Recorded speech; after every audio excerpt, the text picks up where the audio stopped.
And welcome to Alumni Stadium on the campus of Western Ontario, on the banks of the River Thames. My name is Ron Ferwerda, and welcome to this OSFL provincial semi-final today between the London Jr Mustangs and the visiting Cumberland Panthers. I am joined in the booth today by Coach Dave Martin. Dave, welcome to London Football TV. Welcome to the to the broadcast booth. Really, a lot of expectations about this game today. Number 2 versus number 2. You know, you're a really strong defensive guy. You know, you've trained and helped develop a lot of these kids. What's going to be some of the keys today for both of these teams? Hey, Ron. First, I just want to say thanks for having me today. It's a big honor to be on London Football TV. I'm trying to follow up in a long line of great London coaches that have been up here in the booth, so hopefully I do them some justice. Back to this game. It's a really big test for London, I guess, going into the semifinals. A trip to Kingston's on the line next week. Defensively, for me, the big thing to watch is, London's amazing offensive line. Can Kingston hold up against them? Can they, can they stop the runs? Can they, develop some sort of system? I'm interested to see what they come out in. Traditionally, they're a 3-front team, Cumberland, and are they going to track the fullback? Are they going to load the box? Are they going to get out of that 30 and maybe put a couple extra guys in the box? We'll have to wait and see what happens there. Offensively, the Mustangs have had a lot of success. It's really, you talked about the O-line being able to lean on teams. Is this Cumberland team going to be able to hold up for the entire 48 minutes of the game? It's really exciting. These two teams played each other 3 years ago up in Ottawa. These two teams played each other, I believe it was last year as well. There was a game. They've had a lot of success against each other. At the bantam level, the Cumberland Panthers beat the Mustangs in the provincial finals last year. By all sounds of things, that's a clash that's happening next week in Kingston. So a lot of history between these two teams. Cumberland's usually a very, very athletic, dynamic team. London is much more of a physical team. We're just going to pause for a couple of seconds for the playing of our national anthem.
Greatest song for the greatest country and probably the greatest game in the world as well.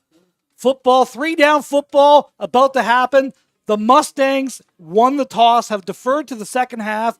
Cumberland will be receiving the ball to start this game. Dave, what are some of the impact players that you kind of expect are going to have real key factors in this game? I think the big ones for London especially is that you can't go without talking about the two big defensive linemen they have in Andre Thompson and Weston Gower, two of the very best in this area. Weston from Medway and Andre from South, two great football players that are going to exceed and do great things at the next level. Interesting take. I don't know if you read at the 55 this week. They actually ranked Andre Thompson as the number 55th best player in all of Ontario football, which is a pretty big statement for a kid who just coming out of high school, never played a snap in the OUA. He hasn't played in the OUA yet, and he's ranked number 55 in the league. Yeah. There's some great ball players coming up that are heading up to Western. Andre Thompson's one of them, of course. Cam Bordeaux, who we don't believe is playing today. We think he's injured. Another of those Western commits. Last year, Tommy Silcox went there. The junior Mustangs have really been a pipeline for the Mustangs of the Western variety. Cumberland, and a lot of these kids end up going to play the Sooners. A lot of them play for the GGs. Some of them even go down south and play for Kingston as well. So last year, these two teams played in the quarterfinals. 2 years ago at the JV level, they played in the between these two teams. I'm really excited. It should be a great one as we have Garces lining the kick up at the 45-yard line. Mustangs in their black jerseys, purple pants, silver helmets. Cumberland in the traditional royal blues, black pants, royal blue helmets. Really exciting here. We're about to kick things off. The wind is blowing. It's not that bad. It's coming out of the north like it typically is here. Garces lines up and drives the kick down. It is caught at the 1 and dropped. Return down to the middle. It's number 89. He's got a little bit of a lead. Fumble. The ball's fumbled out. And touched by London last, I believe. It's touched by London last, absolutely. But because he possessed it, does he have to possess it? Or is it just a fumble out of bounds? But the last player to touch it on the kickoff, the last player is the one that you can tap it out of bounds on a kickoff in Canadian football. So interesting to see what they make on the ruling here. And obviously there's a flag on the play as well. Penalty flag on the play as well. We're just waiting for the gentleman in the white hat to give us that. That is not, if Cumberland ends up not getting the ball here, that is not the start that you wanted in this game. No, and what a great kickoff, too. Like, right back to the Garces goal line. has got a great leg. He's got a next-level leg, another one of those kids on this. Like, these two teams are littered with CIS potential talent. Mm-hmm. And, again, we're just waiting for the referees. It looks like... So, they're talking to both teams, so maybe it's offsetting penalties? Not really sure there.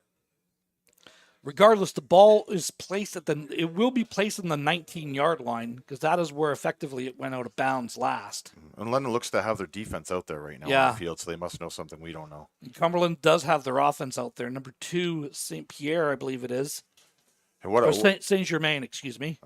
What a great leader London has out there, and Liam Haggerty, number 8. I think he's also Western commit next year. One of the, if not the best, one of the best linebackers in the city. So, spearing called against Cumberland, objectionable conduct called against London. So there is 2 fouls. Unnecessary roughness against London. Offsetting. Actually, it'll be back 5 yards from the fumble. So Cumberland's going to be starting the ball on the right hash mark from the 14-yard line. They're back into their own end zone. We saw this 2 weeks ago, or a couple weeks ago, when we had the Mustangs elected to kick the ball to start the first half and then elected to kick it again because the wind was such a factor, and that was that Niagara game. Is this kind of a strategy that they're using as well? Let's pin them deep, hopefully they can go 2 and out, and we're going to end up in good field position. Yeah, it's a huge tool having that kind of kicker and that kind of coverage unit to get down the field. And then, depending on what happens at the end of the half, you get the ball second half. It's definitely a great strategy. 3-by-2 set. Inside handoff, bounces out to the right. Short gain of maybe 1 on the play. Second down for the Panthers. Second down and 9. Tackle was made by big number 95, I believe it was, for the Mustangs. Yeah, Liam Santos Wambag. Yeah, He's a load in the middle. Like we talk about the guys on the edges, like we talk about Gower, we talk about Andre. Man, you got to run an absolute run eliminator in the middle. It makes their job a whole lot easier. As we have an equipment problem, the number 3 comes off, 25 comes in for the Mustangs. Yeah, it's cool. Fisher coming in. Fisher's coming in for Woj. So 2nd down and 9. Panthers break the huddle. 3 to the field, 2 to the boundary. Ball is on the right hash mark. St. Germain is barking out signals. Motion coming across to that 4x1. Taking a shot downfield. Good coverage downfield. Great catch by number 12 for Cumberland. Takes it all the way down to the 42-yard line. 1st down, Panthers. Yeah, Josiah Tepperman was right there for the play. Just got caught looking a little bit in and got the call late. But, right there, and a great catch by Cumberland. Darius LaRose with the reception for Cumberland. And it's just a simple fade route. Just gets outside release on that. And the quarterback, again, you're just trying to get that, slow that rush down by showing that play action a little bit and taking a shot downfield. 1st and 10 for the Panthers. Same formation, 3 to the field, 2 to the boundary, 1 running back in. Motion across, fake the jet sweep. Here's the jet sweep. It's handoff to number 88. Great stay home coverage by Maddox Reed. The corner for London just does a really good job of staying home. Dave, you kind of talk us through. Talk about good eye discipline on that. Yeah, great job. And he was obviously setting the edge there and just came up, made a tackle. I know Maddox's kid I know really well, London South kid. Long history here with Junior Mustangs. Played since he's a little tiny boy out here, and now he's obviously a man playing corner for them. No gain on the play. 2nd and 10. Cumberland at the 42. The ball is on the left hash mark. 3 to the field, 2 to the boundary. Here comes that jet sweep across again. Pressure coming in, sacked. Yes. Inside. Who was it? 40. Number 40 for the Mustangs with the Damon pressure. Kindry. Kindry, the linebacker, coming straight up the middle and throw him down for a loss of 5, maybe 6 on that. Regardless, there you got your stop there. Yeah. And Cumberland will be punting with the wind in their face. And the wind has picked up. Looking at the flag in the north end zone, the wind has really, really picked up here in the last half an hour. Well, you were noticing in the warm-up, Ron, that you thought the punters may have a little bit of trouble with this wind. It's a sneaky little bit of wind. So we'll see what happens here on the first one coming right at him. Punter is standing at the 21-yard line. He's going to end up kicking this about the 24. Mustangs showing pressure with only 1 man deep. They do bring pressure. It's a wobbly kick, bounces at the 40, picked up at the 35. It's number 11, takes it all the way out to the 50. Penalty flag on the play, and we're going to see what the extracurriculars was. I believe this is going to be against Cumberland on the sideline here. It's number 11 who does got... Ian LaLiberty. Yeah. Saunders kid. Yeah, great kid. Another really, Western commit. Yeah, he's had himself a really, really great year. It's really developed well. Mustangs are walking back like it's against them. Holding called against the Mustangs, so it will be a 10-yard penalty from the spot of the foul. So we're going to have this ball sitting at about the 35-yard line. It'll be 1st and 10 for the Mustangs as we see their offense come out. Liam Sweeney, the first-year varsity kid, he's really, we kind of look back at the season. He kind of took over week 3 as a starting quarterback, and it has really been his team from that point. This team is really, they haven't lost since Sweeney has come in here. Sweeney in at quarterback, inside handoff, straight up the middle to Javon Roberts. That's it. Javon Roberts got a chance to take it. He's at the 40, he's got the 30. Not going to be caught. House call, first play, Junior Mustangs. Javon Roberts, touchdown Mustangs. 75-yard run, Dave. What a great block at the point of attack. Yeah, that big offensive line. I was listening to Greg Wilson talk before the game, and he just thought they had that all day. Just pound the rock right up the middle with Javon there, and obviously the first play they did it, and off to the races. I don't think anyone's catching him. I think he was recorded also running a 10.700. So that's a fast kid right there. Talk about another Western commit. Javon Roberts will be going to Western this year as well. So Roberts, first play for the Mustangs, house call. Garces is down for the extra point. Snap is down, the kick is away, and it is good. 9:09 left to go in the first quarter, and the Mustangs strike early. They got the stop on defense. First play, just a simple inside zone play. Yeah, what a way to start the game, too. Just, hit it and go. You work on things you see all week, and obviously the first play you run from scrimmage is something that you've seen all week long and you've worked on film, and you think it's going to be there for you, and they hit it. So it could be a long day for this defensive line for Cumberland today. We talked about, some of the advantages that the Mustangs have. The Mustangs have such a huge, overpowering offensive line. It is really the core. It's the offensive and defensive lines. We've both been coaching for a very, very long time. You don't win championships, or you don't get to this point of the season unless you have an offensive line that can dominate or a defensive line that can bring pressure. Mm-hmm. We saw both aspects of that already in this game. The Mustangs bringing pressure and the dominant offensive line. Let's see how this kick goes here. Garces lines up. It was not whistled in, so he's got to wait. Yeah, London's blessed with some great high school coaches, but it's the offensive line, defensive line guys in London that really have made London stand out. There's some great young coaches. There's some great coaches that have been around a long time, but Garces kicks the ball a little bit shorter this time. It's going to bounce about the 12-yard line. Bounces over his head. He's fumbling it around, and he steps out of bounds at the 8-yard line. So great coverage again. That high kick. You see the difference between the wind's really, really blowing and the wind's kind of let up a little bit. You see that almost like that moonshot, that pooch kick. Great spot. Hit about the 14-yard line and then bounced around. Ends up being knocked out by Cumberland at the 8. Another great field position start for London's defense. Put your coaching hat on here. Are you bringing pressure on the first play? Yeah, I'm looking for them to run some sort of inside run here. I think that London's going to bring some pressure, and hopefully they get a second and long opportunity here and see what happens. You got Gower and you got Andre Thompson on the same side. Alejandro Rivera in the game, underrated London kid too. Play for the Beefeaters, I believe, this coming fall. Yeah, Laurier kid. St. Germain back to pass, swing pass out to the flats. Great coverage again. Is that Maddox again? That was Maddox, yeah. Maddox Reed. Maddox Reed just, all he does, and I've seen him play a number of times this year, all he does is what he's supposed to do. Yeah. He is in great position, gain of 2 on the play, but that's, coming back from the corner spot all the way down to make the tackle. That's a great heads-up play for Maddox Reed. Especially in no man's land, kind of out to the field corner there, right? A lot of room to run and, trusted himself and trusted the support and steps up and makes a great play again. Empty backfield, 4 to the field, 2 to the boundary. Here for Cumberland. Cumberland back to pass, pressure coming, quarterback steps up. Not going to be happening this time again. Brought down by, we just talked about him, number 30. Rivera with the sack. Yeah, it's hard when you're playing against this defense with guys like Gower and Thompson, and you're trying to double team one of them or chip to one of those guys. I'm not sure I'd be running too much empty against that front today. No, well, it was like an automatic call. They saw the empty come out there. It was like, okay, well, we're going to send 5. Yeah, they know they got one-on-one blocking at that point.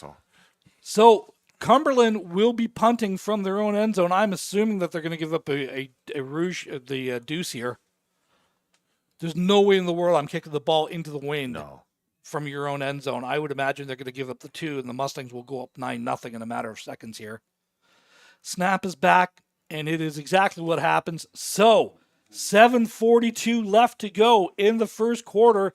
Mustangs take a 9-point lead, 9-0. Great coverage again by the Mustangs on special teams. Catching the ball, I've said this a number of times on broadcasts. You catch the ball in the air, if it hits the ground, it's going to cost you 15 yards, some way, somehow. If you catch it in the air, we saw 2 now, where it's not caught clean, bumbles around, and they'd be really being pinned back. The Mustangs now have the ball, surprisingly, on the 35-yard line again.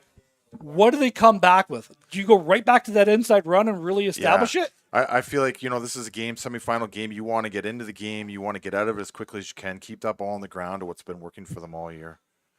Like, the Mustangs have literally a stable of running backs that can take it to the house. They are in a 40 front, though, Cumberland, though. So, they're playing something they haven't been playing all year. They've been in 30 front most of the year, and they're in a 43 right now. So Roberts inside run, making the first man miss, second man miss, ends up getting pushed backwards. I think they're going to give him about a gain of 1 on this.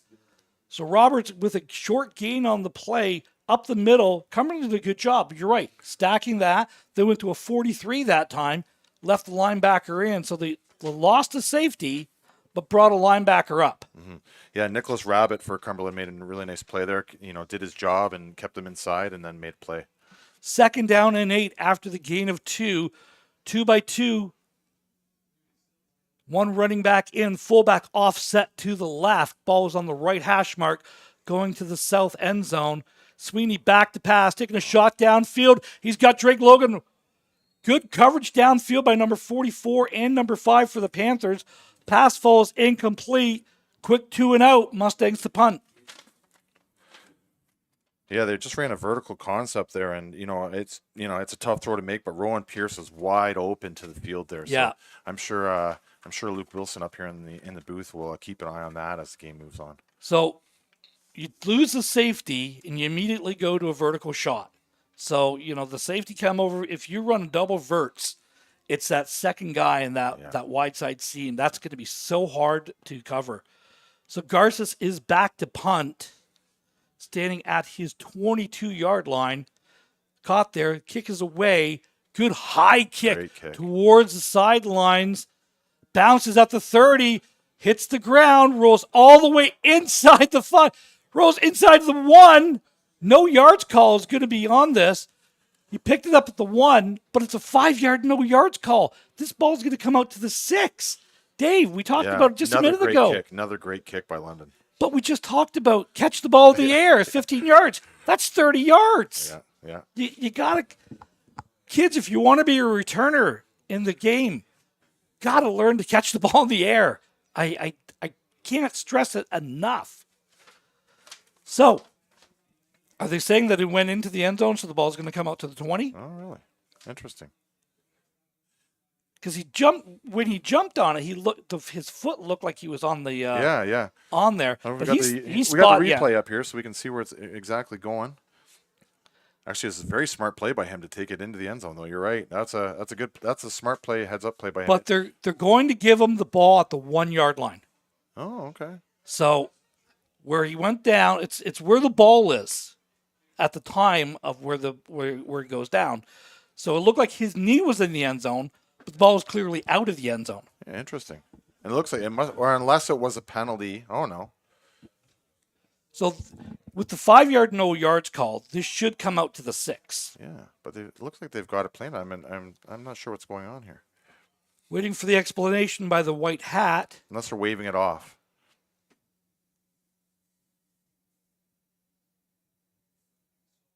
So the penalty is actually against Cumberland. And then a no yards on London. So no yards and a holding, offsetting, because you can't go back from the, you can't go back 10 yards. You got a 109-yard field down 9-0 with that pass rush coming. Yeah, so far the MVP of the game is a London kicker. What a great job. He's really set the tone and field position. See, huge. Sometimes, kids, kickers are people too. London really showing a lot of pressure up front. 2 running backs in this time. Double slot back, so almost a double wing, double tight end look. Yeah, nobody to the field at all. Cumberland back to pass, taking a shot downfield. Dangerous pass from your own end zone. Intended for number 12 again. Seems to be his go-to receiver so far here. Pass falls incomplete, 2nd down. And there it is. The handsome old devil, the old Kickleter people are too sign. Producer Stephanie always on the ball there. Just a simple out route, Dave. This is so hard to cover, especially to the boundary or to the wide side of the field, is when you get that linebacker having to track all the way across. But this is, I don't know if I like the idea of throwing it from my own end zone. Yeah, especially they had no receivers to the field. The boundaries, pretty clogged up, and then they just run it out right in front of Josiah there. So this time they go empty again, double slots in. Run a rocket look to it. Pressure coming. Pass is complete to number 82 for Cumberland, out to about the 18-yard line, and a first down for the Panthers. 82 is Felix Peltier. Felix Peltier. Lots of pressure too in his face. That's a good throw by St. Germain. Yeah, really good job of stepping into the throw in the face of that pressure. Panthers break the huddle. Ball's on the 18-yard line. First down for the Panthers. 4 to the field. 4 to the boundary, 2 to the field, empty backfield again. St. Germain back to pass, taking a shot, hits the little mesh route underneath it.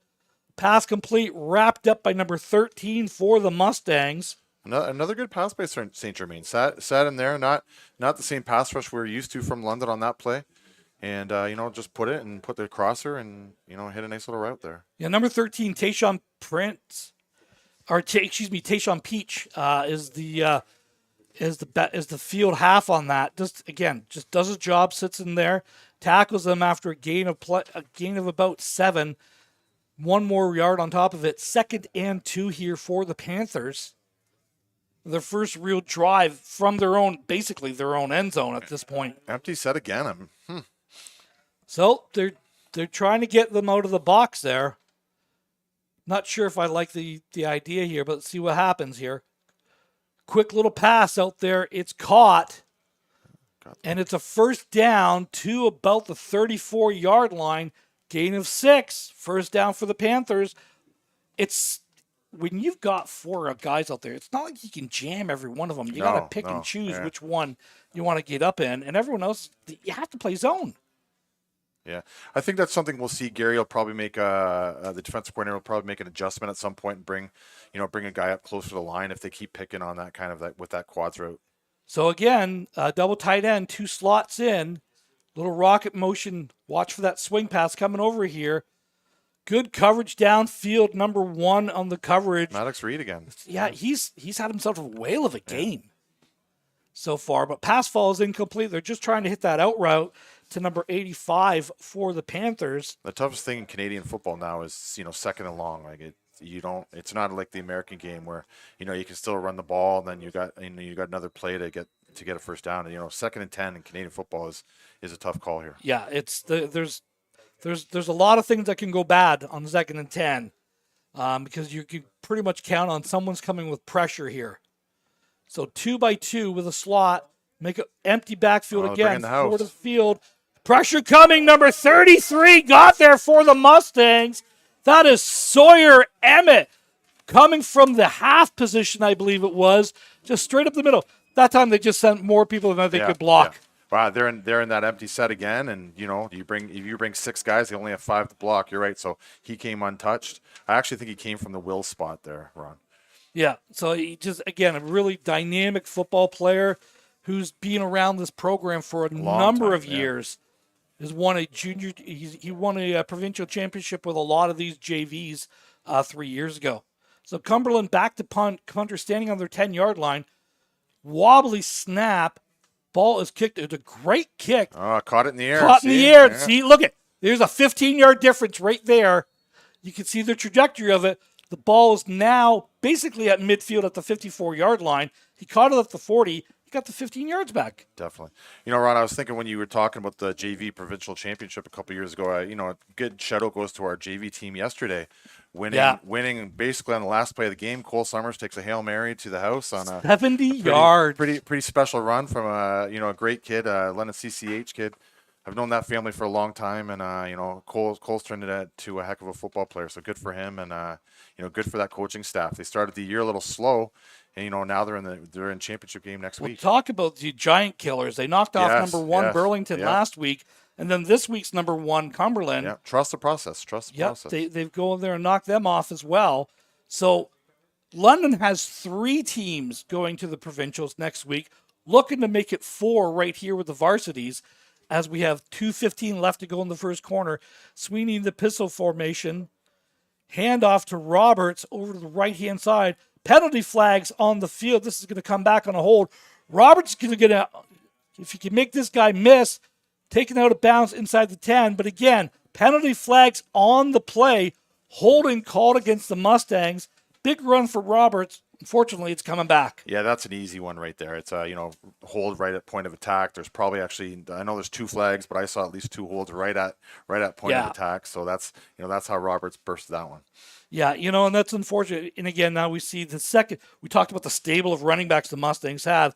Roberts is coming off to get a breath, I imagine, after that one. So we see a couple of substitutions happening. But again, really, really, just a dynamic kid. who's been off and on injured all season, to have him back for this playoff run, completely healthy, ready to go, that's really, really important for the Mustangs. Yeah, like nothing, like everything's gone our way this game. That's a little blip, but I think we're going to come back with a pretty good play here. I'd go right back to the Verts if I was them, and because it's the same set. So 2x2 with the fullback offset to the right. Low snap. Sweeney picks it up, steps up, pressure coming, and swallowed up after maybe a gain of 1.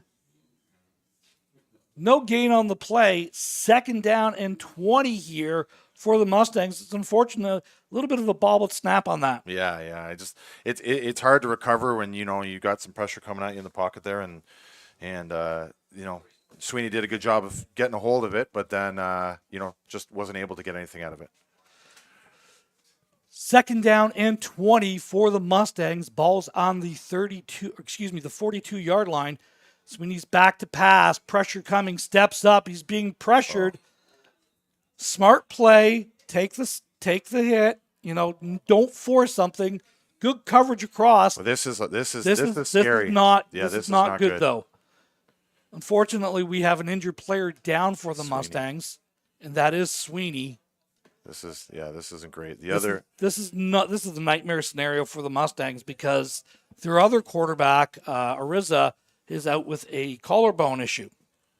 Yeah, we talked earlier in the game in the warm-up, Ron, about we noticed the kid playing backup quarterback for Western today is South product Andre Thompson. So we'll have to see what happens there, because if he ends up having to come in at quarterback now, basically take him off the defense. You have to take him off the defense, which you're losing, arguably one of the best players in the league. So we'll see what happens. This game, still 9-7, 55 seconds to go in the first.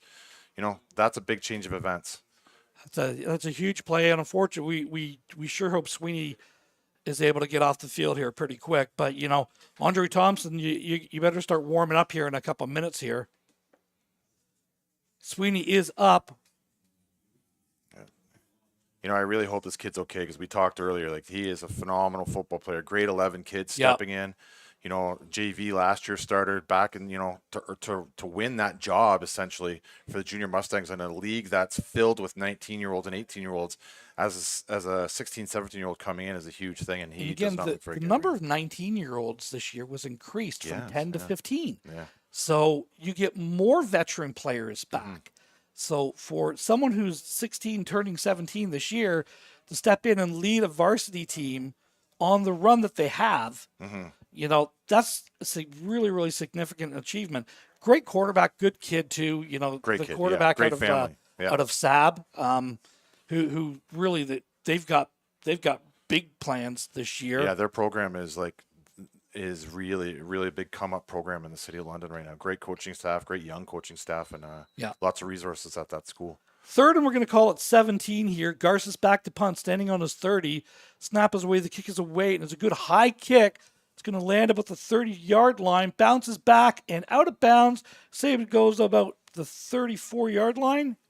I'm going to mark it about the 32. So Cumberland with their best field position of the day. Hey, they're not inside their 10. They're not on their 1 this time, standing at the 31-yard line. Yeah, we keep talking about catching the ball in the air. I'm not sure that one was catchable in the air. Didn't really make an attempt, but it did take a Cumberland bounce.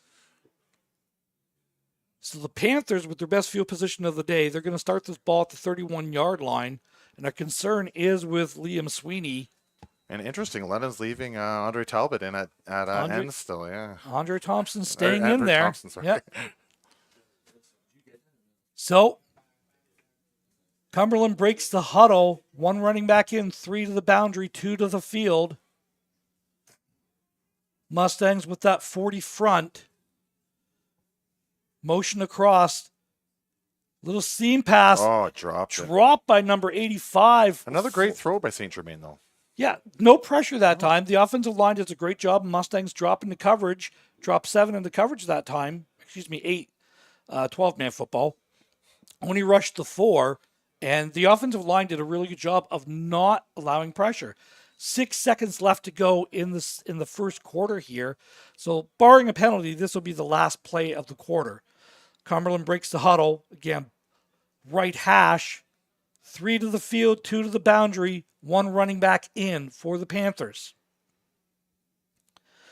Saint Germain barking out the signals, motion across, pressure coming this time by the Mustangs. Same pattern, that dig pattern coming across the middle. Cop this time by number 85, takes out the midfield, first down Panthers. Smart play. Yeah, not bad. And Wojnarowski was right there. He just kind of got caught in the crossing road over top of him, and he had to sit on top, and then came down to make the play. They seem to be going back to that middle stuff, the middle deep stuff a lot here. So well, the Mustangs are bringing the pressure. They brought their linebacker that time, so the linebacker stepped up. So really, that's who should have had the coverage. You threw it to the vacant zone. Yeah. I'm impressed with Saint Germain so far. A couple throws early that he made, and then missed a couple, but he's come back. The kid's got a little bit of moxie in him. So that is the end of the first quarter. Mustangs do lead 9-0. Javon Roberts, first play for the Mustangs, took it 75 yards on a house call straight up the middle. Cumberland conceded the safety immediately after. Then it's kind of settled into the defensive game we thought it would be. Mm-hmm. I don't think offensively London has had, they haven't really been able to get into a rhythm. They had a couple of bad, the bad snap and the quarterback going down. So, we'll see once they settle down a little bit, see where they go with it. Saint Germain in the pistol formation. 3 to the field, 2 to the boundary. Fake the inside. It's blocked by Andre Thompson. Just get your hands up and knock it away, son. What great pressure coming off the edge. They're trying to hit number 82 on just that quick little out route. And coverage was there for the Mustangs as well, but knocked away. Look at the pressure running. Here's an idea. I'm just going to say this again. Maybe you should block the number 55 ranked player in the CIS or in the OUA this year. Don't leave him unblocked. That's just, I'm not saying, I'm just saying. Yeah, that's a pretty special talent you're ignoring right there. Yeah, so very different formation here. It was almost a backfield bunch. Penalty flags on the play. Pass falls incomplete. You're going to have a holding call here against Cumberland. I believe they're going to decline it, and it's going to force them to punt. Or do you move them back 10 yards with the wind at the back? Yeah, I think you just I think you decline it. Yeah. Penalty is declined. It'll bring up third down here. So Cumberland with a quick 2-and-out after the big first down there. Another, we talked about him a bunch of times today, but Maddox Reed with another great coverage there. Just nowhere to throw the ball, kind of, took a chance at throwing it there, but Maddox Reed and that kid's hip the whole way. So great job by him again. Yeah, again, like JoJo, we've talked about a number of times on many broadcasts. Maddox, he reminds me a lot of Robert Panabaker. Yeah. All he does is what he's supposed to do. Always around the ball, yeah. Yeah, just a smart heads-up play. Same school, same type of kid, you're right. Yeah. So short kick bounces at the 10, picked up by number 11, Ian Laborat, takes it out to the 27-yard line. Good return on the one bounce catch. Mustangs have the ball. They're going to mark it at the 29-yard line. First down for London, and we're just waiting to see who it is actually coming in. And it is number 58. Yeah. That's a different Andre Thompson coming in at quarterback. Boy, that's a very, very different dynamic now. If you're Cumberland, do you eliminate a safety? Do you go to like almost a 44 now? Andre can throw the ball, though. He can throw the ball, and he has a very, very strong arm. My question is, does he know the offense? That's what I mean. Like, how many plays do you actually have with him? Yeah. So, he's a smart kid who's been in the program a long time and, took some reps last year at quarterback as well and the short yardage stuff. So we'll see what he does here. We were kind of talking about this, joking. It's like, I'm not sure if I show Andre Thompson in this game today.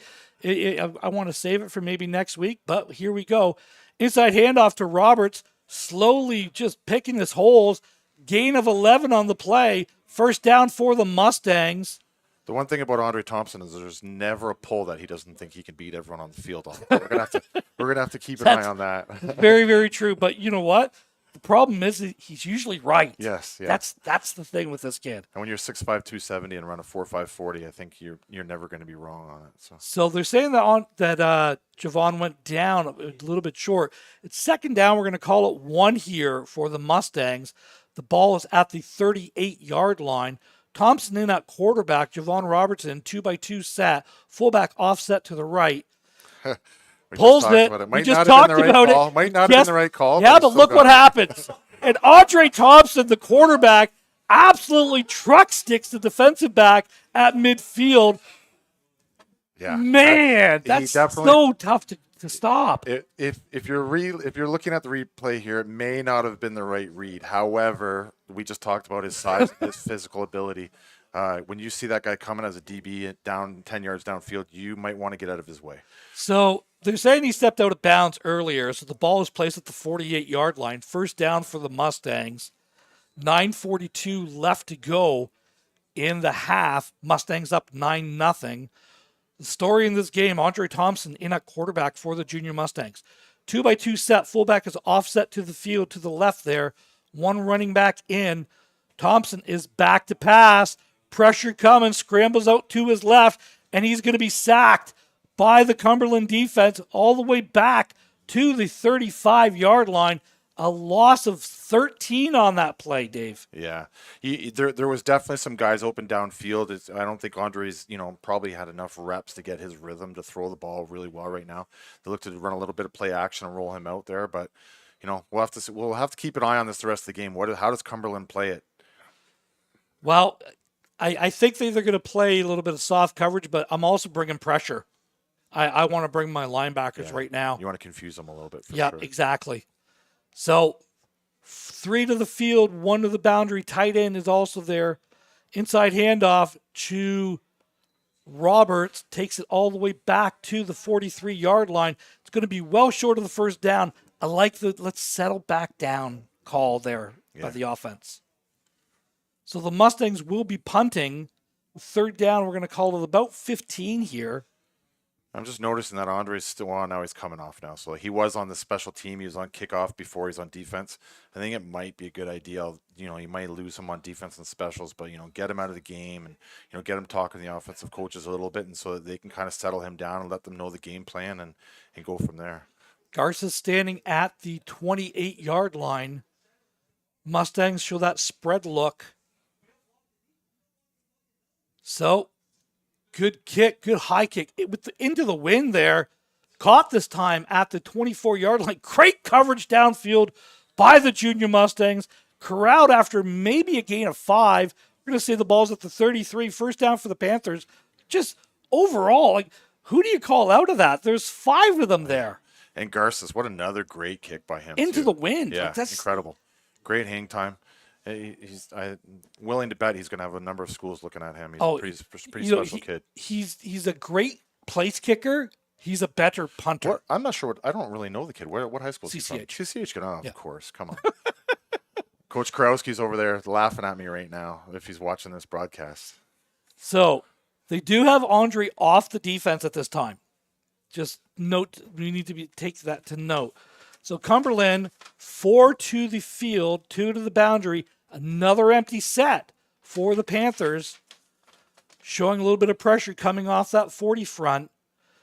St. Germain back to pass. It's knocked away. Yeah. Number 95 for the Mustangs. That's Santos Wambag again. Yeah, we've just get that a couple times, big paw up and just knocks the ball down.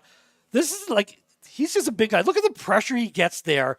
Right, just effort. Man, that kid's really, really impressed me. And the guy that everyone talks about is Weston Gower. It's the guy beside him that's getting a lot of the plays, because again, you're rolling the coverage, you're rolling the line to Gower and Thompson. Mm-hmm. All this kid does, like a lot of these kids, he just makes plays. Cumberland, 4 to the field, 2 to the boundary, empty set. St. Germain back to pass, checks it down to number 82, and he's tackled right away by number 40. That's Kindry, I believe it is. Yeah, Damon Kindry from London Banting. And Waterloo Warrior commit. Yep, Waterloo commit, but it's great hit, great tackle. That's a tough play for a linebacker. He's a bigger linebacker, too. He's dropping the coverage there. But there shows you the next level skills that someone like he has. I actually think he's going to Waterloo as a fullback, so which is interesting. He's playing linebacker for he was the fullback last year for the Junior Mustangs, and switched over to defense this year. A lot of these kids play different positions as with their high school. And obviously a very talented kid. So yeah. A little bit of a high snap. No pressure. Off the face mask. It was partially blocked. Picked up by the Panthers, but doesn't matter. That's a no yards call. Wow. Big turn of events. Mustangs are going to have the ball Great field position inside again. Cumberland's territory, probably somewhere around the 40-yard line by the time this is done. You know, it's interesting. I was just thinking to myself as I see him running off the field. Number 0, Wyatt Cross, hasn't taken too many offensive snaps yet today. He's a big part of this offense, running a lot of jets and different things from the slot position. So I'm interested to see what happens when he gets into the game. I think the game plan was to kind of run right at Cumberland. They have a lot of speed sideline to sideline. I'm not sure the jet sweep the jet sweep game is going to work against these guys. But if you can go straight line, straight up the middle, and get 65 yards on a carry, 75 yards on a carry. But again, penalty is declined. Obviously, the Mustangs are going to take the ball. So they're going to have. Oh, it is recovered by Cumberland because touched by the Mustangs. So the punt went off his face. It's recovered by Cumberland. They're going to retain possession because it was actually touched. That funky Canadian kicking rule coming into effect again. Not sure I agree with it. Yeah, I'm not sure I do either. To me, it looks like I thought it went off the face mask. Maybe it went off the face mask of his own player. So how does that become like clearly on the? I think it went off. I think it went off the Mustang player. I thought it was one of the Mustangs that went off of. Can we see it one more time? Well, here it is, right here, Ron. No, it definitely goes off the up back for Cumberland's face mask. Well, obviously, but it went beyond the first down marker. Yeah, I don't know. Yeah, it's a rule that I'm not familiar with. It's not something that happens. It's that too little often. cheesy 1 yard punt that we see in the CFL sometimes. Yeah. The 4 to the boundary, 2 to the field, empty set for Saint Germain. Barking up the signals, back to pass, quick pass, falls incomplete. 10 for, I believe it was number 0 for Cumberland. Good coverage again by the Mustangs. Number of players there. Woj was back there at safety, and I think this kid heard footsteps. Yeah. Woj is he's a London Lucas kid, right? Yeah. A great football player, great kid. I think he's also a kicker, isn't he? Yeah, he is, actually. Yeah, pretty talented kicker as well. Yeah, it's like the embarrassment of riches yes. on certain teams. It's incredible. 9-0, 6:42 left to go in the half. Cumberland with the ball, 2nd and 10. This time they motion the third guy over. Little mesh route again. And guess who again? Number 33 for the Mustangs. We've called his name a number of times. Yeah. Emmett Sawyer is just having a whale of a game. He's always in. He seems to be always in the right spot. Yeah. Tayshaun Prince, Emmett Sawyer. They're just all they do. They're both very dynamic playmakers. They're both hard hitters. Here's the thing: they're both really, really smart kids. Emmett is a quarterback in his high school team up in Chatham. Oh wow!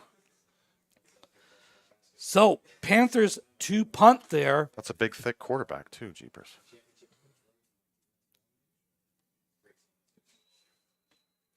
Panthers with the ball at the 52-yard line. Timeout is called by the Cumberland Panthers.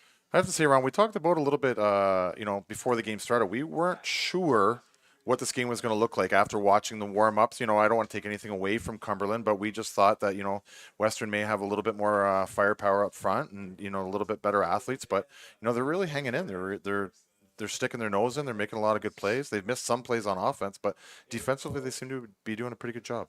Defensively, that was the one thing that, what I've seen of Cumberland teams in the past. Traditionally, they're very, very athletic at linebacker, and they flow well to the ball. They'll give up a play here and there, but they're going to keep everything in front of them and just kind of rally to the ball. That's always to me, that's always been their MO. Definitely some great athletes, just looking at them, like very physically fit. You can tell they spent some time in the weight room. Looks like, is Cumberland, the offense staying out? The offense is staying out for the Panthers. Okay. So they call a timeout, and they've got 3-by-3. So 3 to the right, 3 to the left. 3-by-3, empty set. So maybe they're trying to draw them off. Back to pass. It is complete to number 12, just a little sit-down route. It's tough. Like on those plays when you know you got third down, you have to protect that first down mark. You cannot leave that if you're a defensive back. You got to kind of sit on it, and guard it. So coming up to make a play doesn't do them any good on that play. But you know, Yeah, again, when you've emptied out your backfield and everything else that you're doing, and you spread it out, you can't jam everybody. Like it's so hard. Someone's going to get a release, and they're just doing a good job of picking the right guy. was there a penalty on the play? I didn't see that. Oh, roughing the pass. Oh no, face mask. Ooh. Unnecessary roughness, face mask called against the Panthers. Now, is it after yards gained? It looks like they gave him the first down. Yeah. Unnecessary roughness, face mask called against Cumberland. It is, yeah, so it's after yards gained. I'm assuming that's on number 12 then, because he had the ball, and they are marching it back. So the Panthers do retain possession. The ball's now at the 51-yard line with 5:58 left to go in the half. Mustangs are up 9-0. Cumberland's really done a good job of keeping the Mustangs offense off the field. They have been. It's that's why I mentioned earlier. London's not. It's not that they're not doing anything offensively. They're just haven't been able to get in a rhythm because the Cumberland offense has been on so much. So, I expect to see a little bit more of London in the second half. But Cumberland is doing a great job here. So there's that tight formation again. Technically 3 receivers to the right, 3 receivers to the left, 2 almost in the slot back positions on each side. Rocket motion over. Number 21 comes. The pressure's coming. St. Germain escapes it, dumps it off. It falls incomplete. Intended for number 21 on that rocket over motion that they like to do on that. They're going to come back with a screen or something to him at some point in this game. It's interesting now with Andre out of the game defensively. They do have a little bit more time to run. Looks like they're running their offense a little bit, a little deeper into the playbook right now since they have a little more time. So talking to a couple coaches, they were worried about the formations that they can kind of throw at you. So again, 4 to the boundary, 2 to the field, empty set. They're not even trying to run the ball against this Mustang front, which is tremendous. Taking a shot downfield, pass falls incomplete. Tepperman and number 3, Cam, is that Bordeaux? No, that's Wojciechowski. Oh, Woj. Yeah. That's number 3, not number 2. Okay. So punt is now being called by the Panthers. 3rd down and 10. Good stop that time by the Mustangs. Got a little bit of pressure coming from the edge. It was Rivera bringing a little bit of pressure off the edge there. Yeah, and great coverage downfield by both the free safety and the boundary corner there. So yeah. So the Cumberland Panthers punter is standing at the 35-yard line, so he's going to kick this probably about the 38, 39. Penalty flag on there. Number 0, Wyatt Cross does not have his knees covered. He pointed right at it, and it's been a long time London referee versus coaching staff battle about the knees being covered here in London. So I think that's what the penalty's for. So is that a 5 or a 10? I don't know if it's an objectionable conduct or what they rule it as, but It's a false start.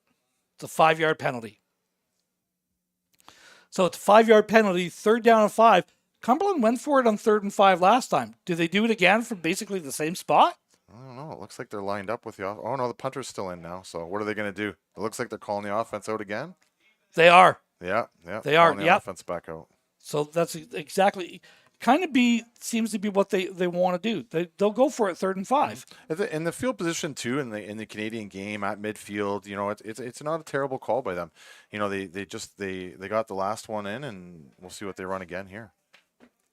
Coach to coach, I punt this ball with the wind at my back.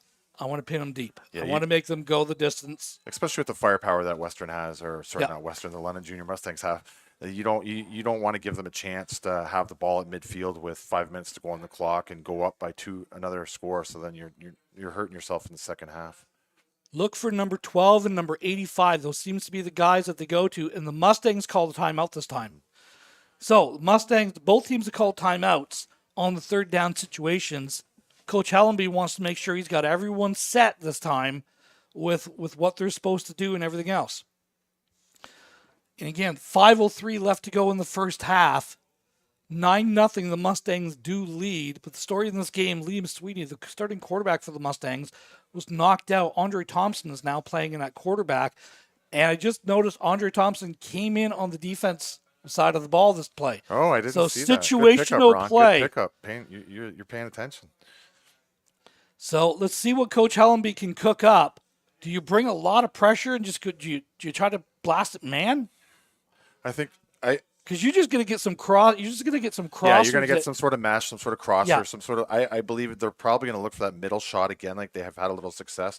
If the Junior Mustang DBs protect that first down marker this time, they should be okay.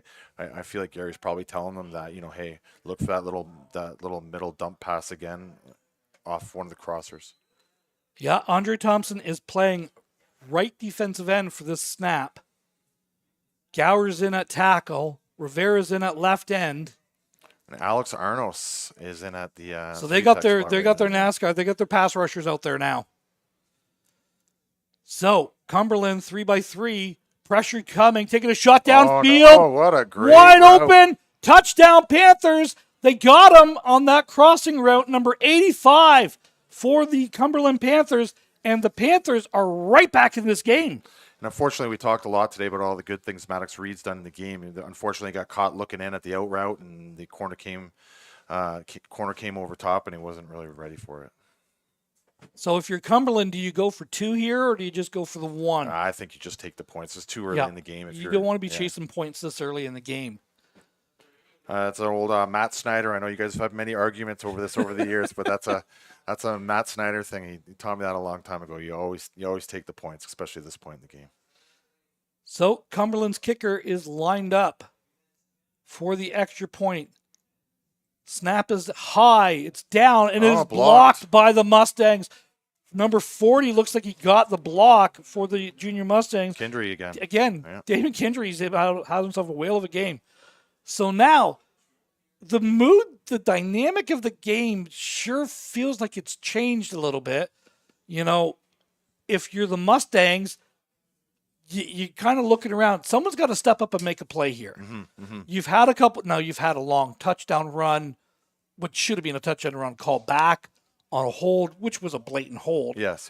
But I think what you'll see is they'll come out with the offense, and then they'll give the ball to Roberts, and they'll continue to pound the ball, and they'll tell Andre to settle down a little bit, and pull it when you have it, but let's use what we got, our big old line and Roberts running the ball up the middle, and let's see what happens.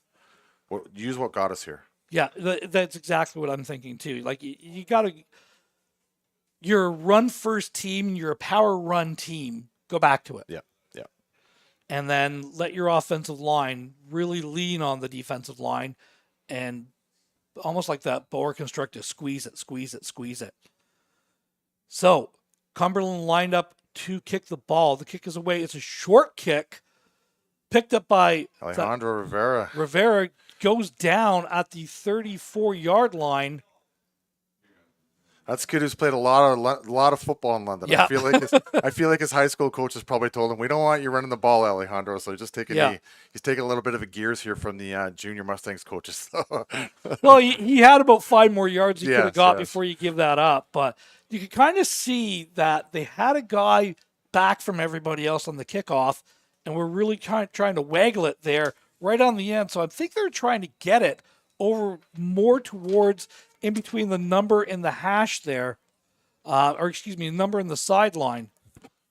So Robertson at running back, Andre Thompson in at quarterback, fullback is offset to the right, 3 receivers to the field, 1 to the boundary.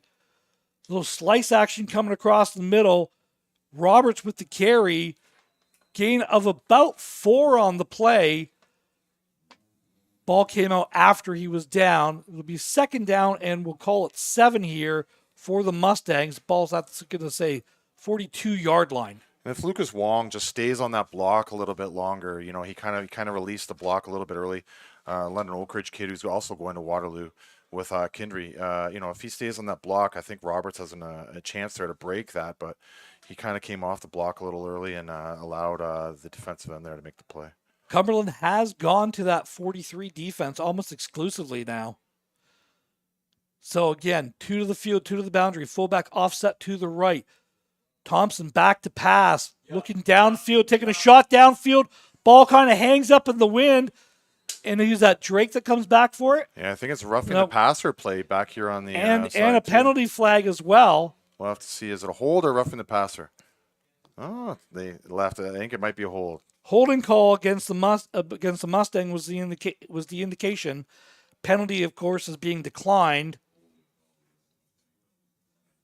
So 3rd down and 8 here for the Mustangs as the punt team comes out. 3:41 left to go in the half. 9-6 Mustangs lead by a field goal at the moment. That was a 50 yards in the air ball. And again, but by a defensive end into the wind. And into the wind, and it's a strong wind. So that ball just held up there. And it's like, what do you, like, how do you teach 6'7", 280? You know, you don't. Yeah. Garces back to kick here, standing at the 22-yard line. So we'll kick it about the 31 by the point of release. Good high kick. Great kick by Garces. Drives it all the way back. And the ball's fumbled by Cumberland. And he's, again, great special teams coverage by the Mustangs. Pins them inside the 25-yard line. Down at the 24. First down for the Panthers. Great tackle by number 88, Lane Variotes, another London South kid.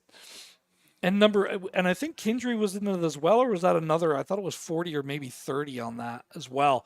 But a number of, just great coverage down. Yeah, unreal. Yeah. All they do is what they're, I say it over and over again. All they do is what they're supposed to do. If you play mental error-free football, you're going to win more games than you're going to lose. London Special Teams has been very, very good today. Yeah. So Saint Germain breaks the huddle. 5 to the field, 1 to the boundary. So they're looking for that one-on-one matchup. Little swing pass out here. Caught by number 21, and he's met immediately. I think it was number 13. Yeah, Tayshaun Peach. 14. It's 14. It's Tayshaun Peach that does the tackle. Or, no, it's 14. Anthony Green with the tackle. Okay. But, yeah, all you're trying to do is outflank him on that and try to get more blockers than they have defenders. The Mustangs did have a safety over top of number 12 as well. So they recognized they were playing a little bit of double coverage there. Tried to get it where they got the numbers advantage. Good job by the defense there. Throw them down for a loss of 2. It's 2nd down and 12 for Cumberland. 3-minute warning is being blown in. 2:55 exactly left to go. Panthers break the huddle. Ball's at the 23-yard line of Cumberland. They got a lot of formations, these guys. Yep, 3-by-2. Too tight on the field side. I think that he was offside, wasn't he? Taking a shot downfield, almost intercepted by the Mustangs. Dropped was number 33. Emmett Sawyer again, yeah. Again, it's just a ball hawk, always around the ball. Emmett. Sorry, I keep saying Emmett Sawyer. It's Sawyer. Yeah, Emmett. Sawyer Emmett.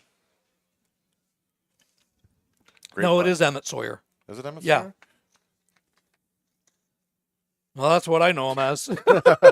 Maybe I've coached him and not coached him a couple parents times. are probably listening from Chatham and saying, no, it's these jerks, this. Yeah, whatever.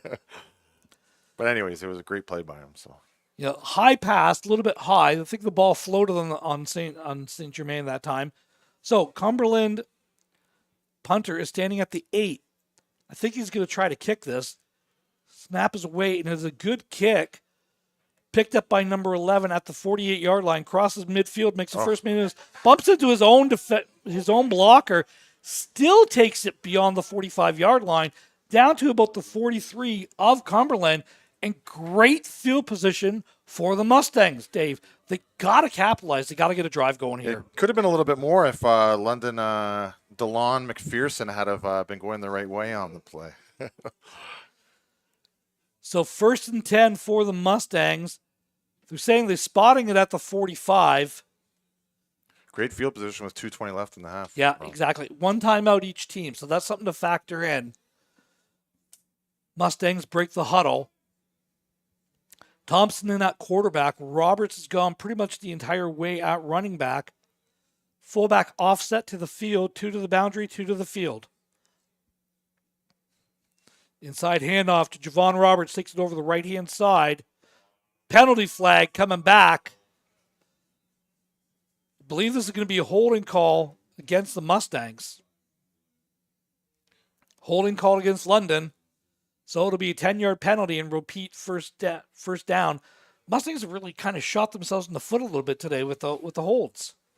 Yeah, like it seems every time Roberts makes hits a hole, there's a obviously sometimes when you make those plays, the big runs, there is maybe a hold at point of contact, but every single time he's got going today, it seems like that play is called back.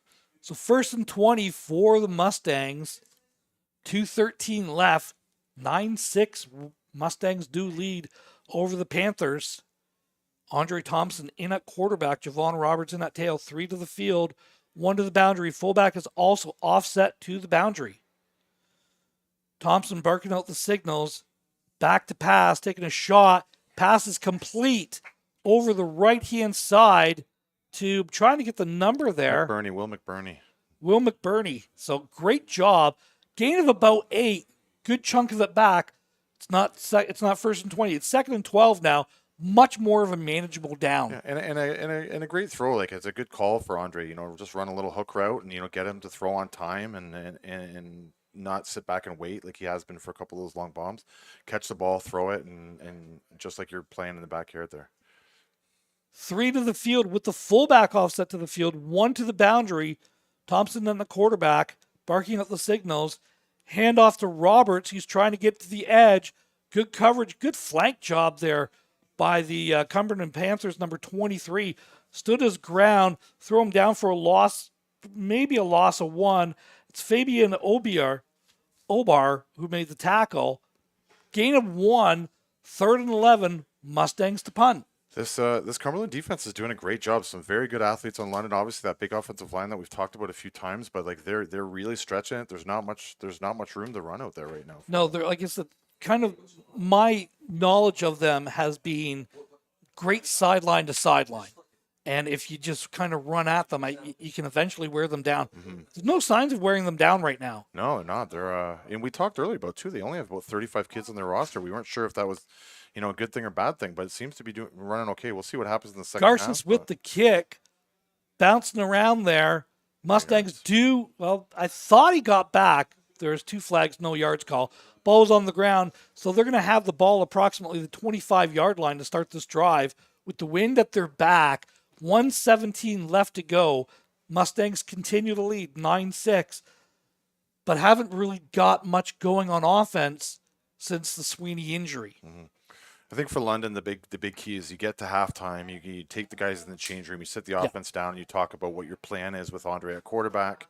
You don't get away from anything run game wise that you had to plan on coming in, but if they can get back to establishing that run and get some sort of continuity going, they should be great. So ball is going to be at the 25-yard line. Cumberland breaks the huddle. A lot of formations. You're right. This time they do leave the running back in. Quarterback's under center. 2 running backs, 1 to the boundary, 2 to the field. Little fake toss.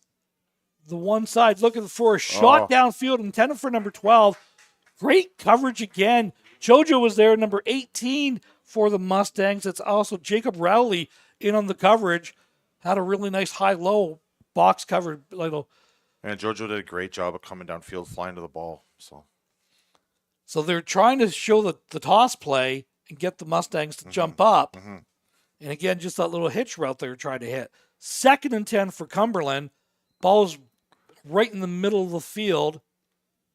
So we have 2 receivers to the left, 3 to the right, 1 running back in, 2 tight slots.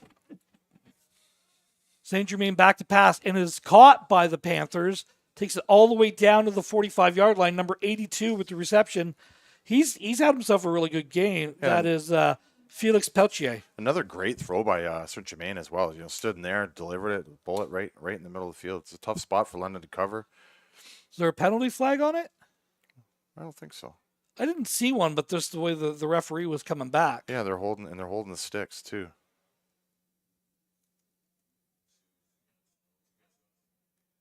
Oh, now we got the call. Oh, there is 15 yards on top of it. Late hit? Face mask. Face mask called against the Mustangs. I didn't see the flag. There was one back there.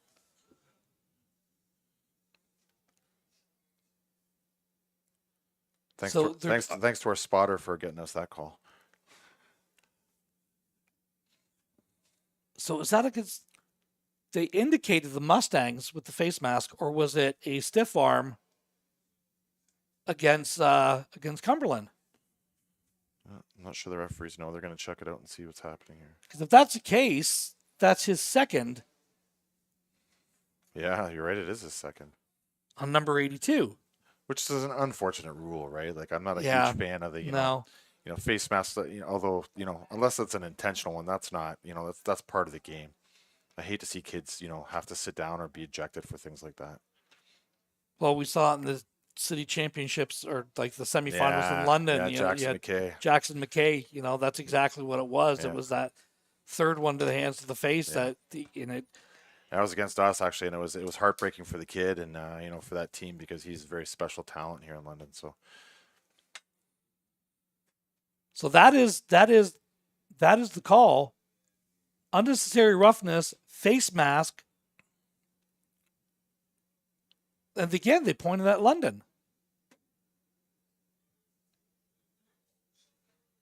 Well, regardless, Cumberland's got the ball at the 50-yard line with 1:06 left to go in Mustangs territory. The ball is on the far left hash mark. 30-yard play with 1:06 left to go in the game puts them in a really good field position here. Wins at the back, too, so something to consider. 3 to the field, 3 to the boundary. Spread them out again. St. Germain, little rocket motion over. Looking downfield, hits the underneath crosser. Good block on the edge there by the receiver. And London was in a 3-man front on that play. They dropped the end late, so not much of a rush on that one, but expecting them to throw because they haven't really run the ball at all this game, Cumberland. Well, they tried in the first drive and it didn't do anything, and since that point they've completely abandoned the run. And again, your best pass rusher is out of the game, playing quarterback now. So Cumberland breaks the huddle. The ball's at the 53-yard line, left hash, second down and 3 for the Panthers. 3-by-3 set. Taking a shot down the middle. Pass falls incomplete. Intended for number 0 for the Panthers. Just out of his hands. And Burnett unable to squeeze it. 3rd down. They're leaving the offense out again. Yeah, 3rd and 4. This isn't a bad call here. The only thing you hope for is that, no turnover.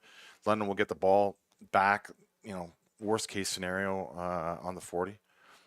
So put your defensive hat on, Coach. The ball's coming out so quick. Are you rushing 3 again and dropping 9?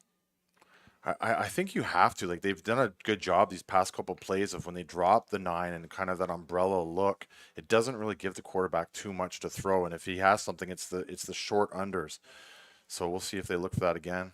Taking a quick shot out to the sidelines there. Pass complete to number 85. Forced out of bounds at the 35-yard line of the Mustangs. But again, needed 3, got 7. First down for the Panthers. They continue to just nickel and dime it up and down the field. It's that's the one issue with sitting when you're dropping 9 is that you are kind of just, giving them that short stuff. So we'll see if that continues to be a defense that London runs in the second half. And I guess the rest of the first half here, but and see what Cumberland can do to take advantage of it. Cumberland breaks the huddle. They're almost daring them to run the ball, which they haven't at all. So, well, there's no running back in, so it's been an empty you've set got for most of the 3 game. tight formation to the boundary, 3 to the field as well. Empty formation, pressure coming. Oh, and it's intercepted by the Mustangs. A little bit of a tip there. Is that JoJo? It is JoJo, and there was an offside on the play as well, so we'll have to see who it is. Well, I thought there might have been. Oh, he's still going.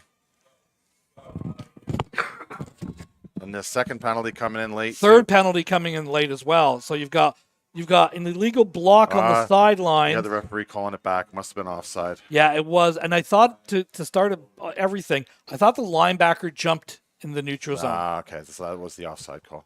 So that's the offside call. So all of this. Ethan's shaking his head here beside me, saying that's right. Yeah, and we've said a number of positive things about him. I think it was Kindry that was jumped offside. Yeah. You see the linebacker. He's clearly in. And again, good pressure. They knew what was coming. The Mustangs had the coverage behind it. So it's what's the penalties after the fact, though. That's going to be where the ball's going to be spotted now. It's first down for Cumberland.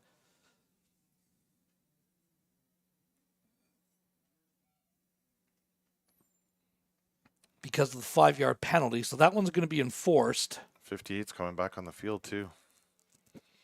Well, 35 seconds left to go. You're not really worried about your offense at the moment.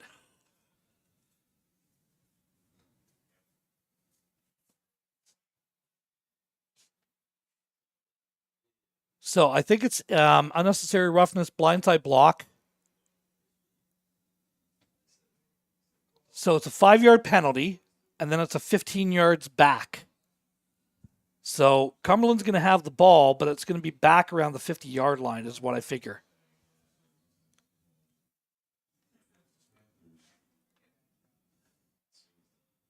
Just kind of waiting for everything to be sorted out here.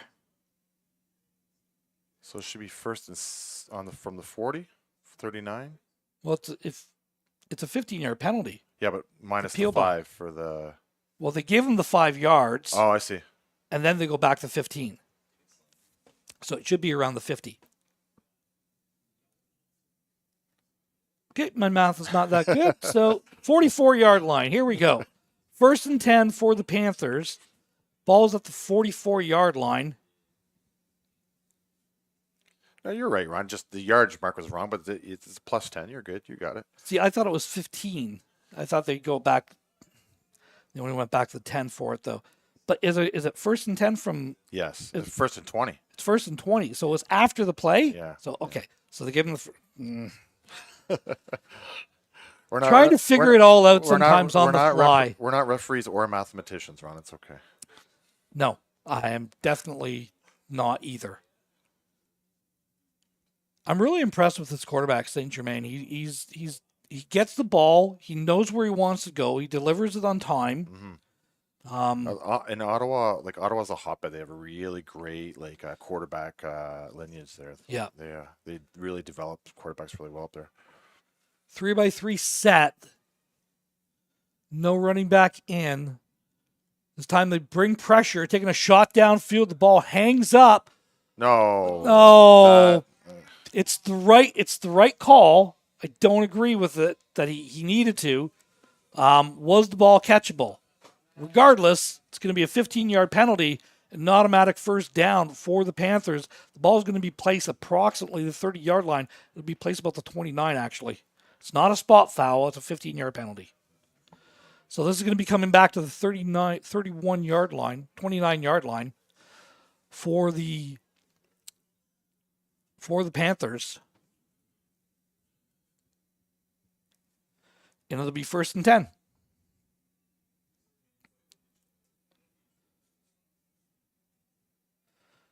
So the Panthers with the ball, 30 seconds, the last 3 minutes of this game is kind of almost hit like a lead balloon. There's a couple plays here and then flags. They'll move it back and move it up. And it is placed at the 29-yard line. First and 10 for Cumberland. 30 seconds left to go in the half. 9-6 Mustangs still lead.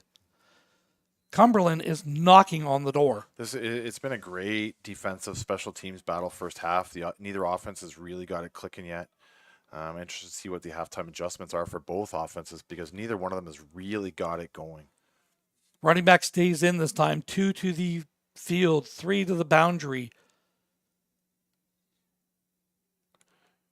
Pistol formation. Back to pass, quick pass, trying to hit that mesher across the middle. Mustangs read it. Had 5 guys around that mesh route this time. Just waiting for it.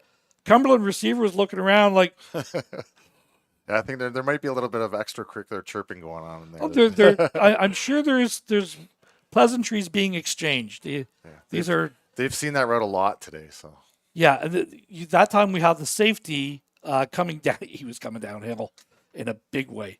Mustangs have 2 safeties back now, so they've definitely changed their defense up a little bit. 3-man rush, and they're dropping 9. 3 to the field, 3 to the boundary. St. Germain in the pistol formation. Ball's at the 29, left hash mark. Pressure coming. Holding being held against. And guess what? Alejandro Rivera Rivera gets the sack because Andre Thompson forces the quarterback to step up right into Rivera's arms, drops him at the 32-yard line. Timeout called by the Panthers. Here's the question. We saw the kickers earlier today. You know, they have the win. He's got his win at his back. I don't like. This is going to be almost a 40-yard field goal. At this level, though, I feel like, 9-6, 22 seconds to go. I mean, I think you got to try it. I think you try it, yeah. I think you try it. And at the very least, either, too, is like maybe he gets a strong leg behind it and they get the point back. Yeah, you get a rouge or something like that, And make it a field goal game.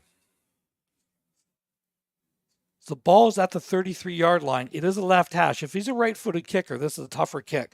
I would rather as a kicker myself, have the ball in the right hash and pull it in. When you have to push that ball out with the wind, it tends to float on you a little bit. It's harder to kick it from that angle than it is the other angle. 32-yard line, 22 seconds left to go. Cumberland is out of timeouts. Mustangs still have their one timeout left. I think they're going to go. Just the way that they're talking, they're talking to the offense. You wouldn't be spending this line if you're going to kick the field goal. No, exactly. Interesting call here. Not a lot of coaches have a lot of 3rd and 13 calls in their call sheet. So no, and I get the not wanting to put the London offense on the field, but you're really playing with fire going for it with these 3rd and longs. St. Germain in the pistol formation, 2 to the field, 4 receivers to the boundary, motion over a 5th receiver. Oh, double pass. Here's the double pass coming back. Pressure coming, and he escapes it over to the left. Is he going to get there? He got it. He got the first down. Looking for the double pass. The Mustangs knew it was coming, had a defense very, very well. There's a player down for Cumberland. It was 85. It's 85, and he's a dynamic playmaker for Cumberland. Great play by Carter Suick. So it is at approximately the 15-yard line is where he's going to be going down. Heads up play though, like just recognizing the coverage is not Mustangs dropped the coverage, everything was good, and then coming across field, he also had the quarterback behind him. He could have almost laddered it. He was going to. I thought is he going to are they going to go old school option here? The tough thing about that play is, I guess you can kind of expect it with 22 seconds on 3rd and 13, but, with the defense that London was playing with that umbrella look there, you're not really going to get too much into it, if you ask me. So, but again, the ability to escape the pressure, so Thompson has his hand on him. Super athletic play. I think Gower had his hand on him as well, and he escapes it. Mustangs could have the ball at the 45-yard line. Instead, with 12 seconds left, you get 2 plays from the 12-yard line, basically, is what you've got.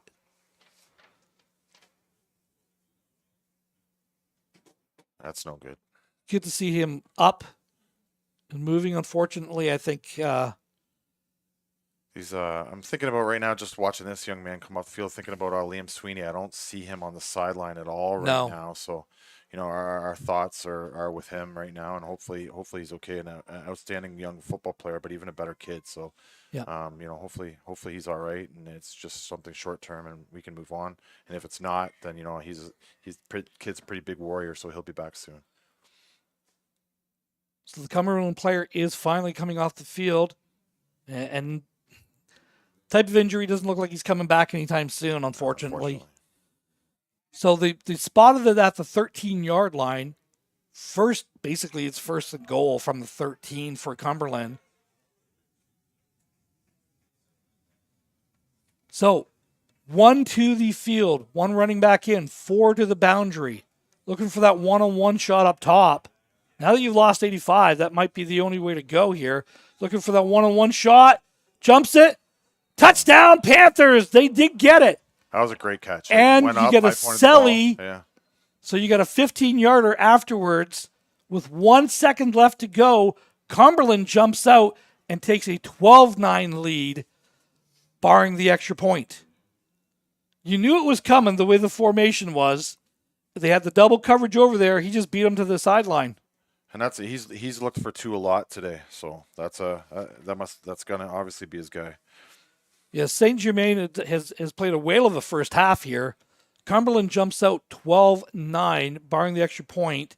1 second left, so we will have one play after the PAT, and Cumberland's going to move this back on the unsportsmanlike. So they're going to be kicking the ball instead of their 45. They're going to be kicking it from their 30.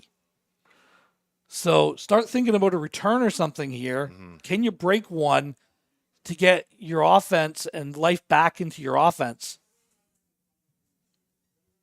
The last extra point was blocked by the Mustangs as well. It looks to be like this is the third kicker we've seen out of them. I wonder if there's something happened to their kicker early in the game, because 6 wasn't kicking, 85's on some kicking. So they're going to take it back. They're going to take the penalty now. Which with 1 second to go is not a bad thing, right? You can keep the points off the board, keep it a field goal game for them. Yeah. So ball's moved all the way back to the 15-yard line. So basically it's a 23-yard PAT attempt.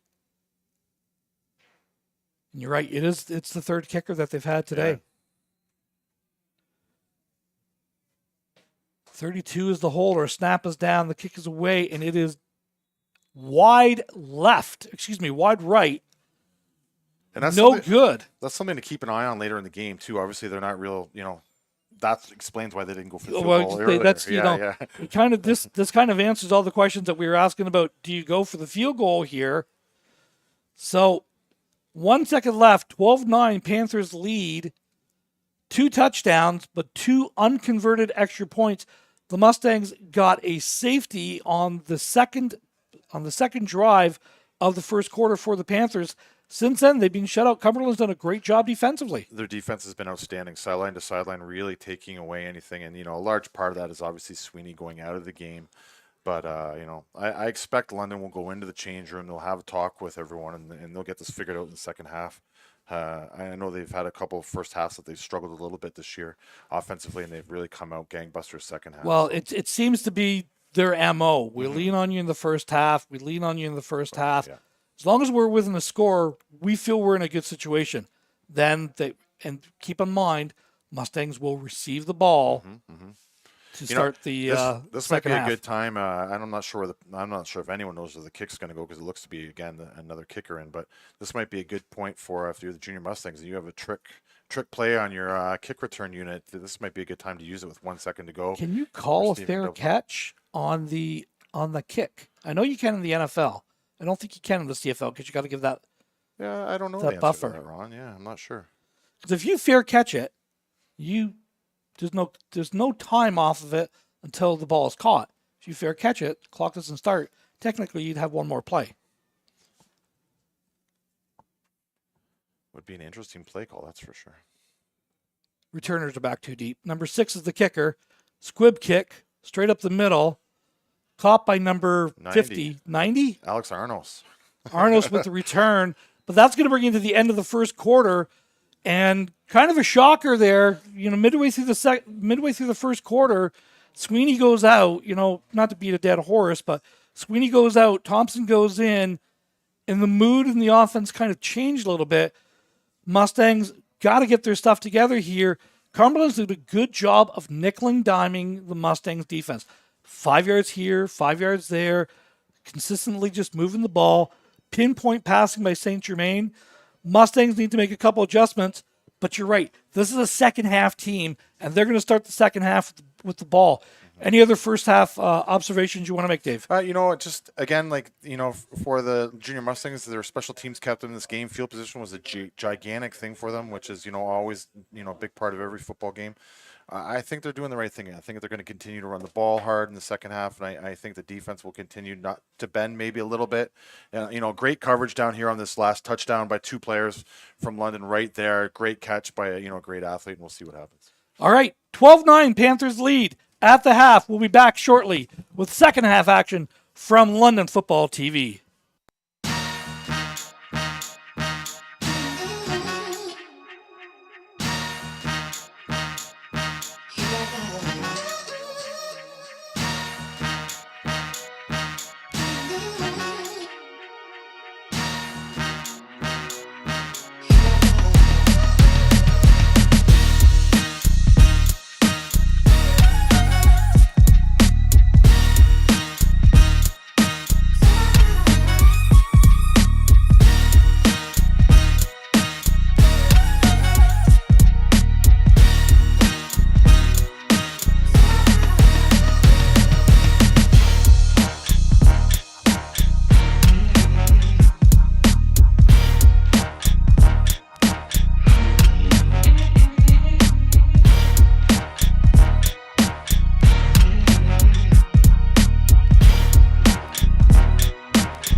Welcome back to Alumni Stadium here on the campus of Western Ontario. I am Ron Forwarda, joined by Coach Dave Martin.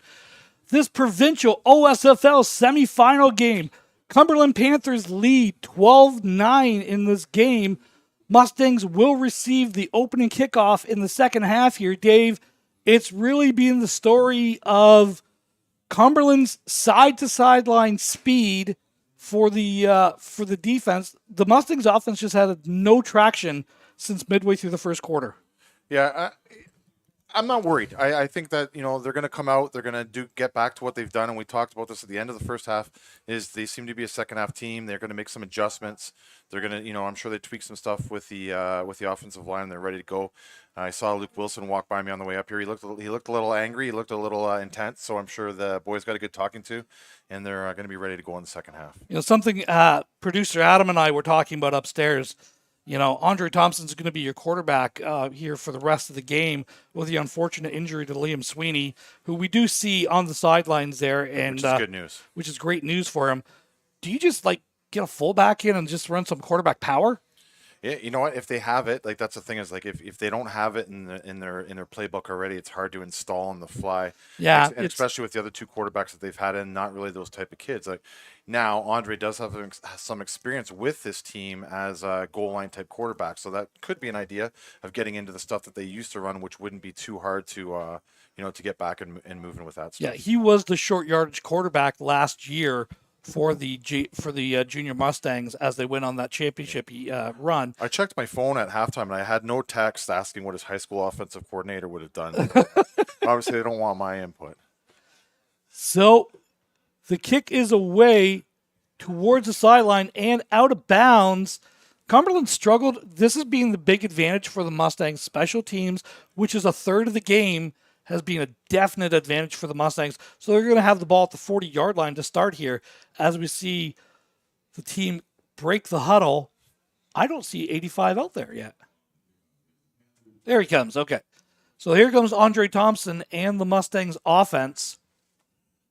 I think it's safe to say I've never seen a quarterback wear 58 before in my life. Michigan had that number 98 years ago, and that was kind of like, what the heck is that?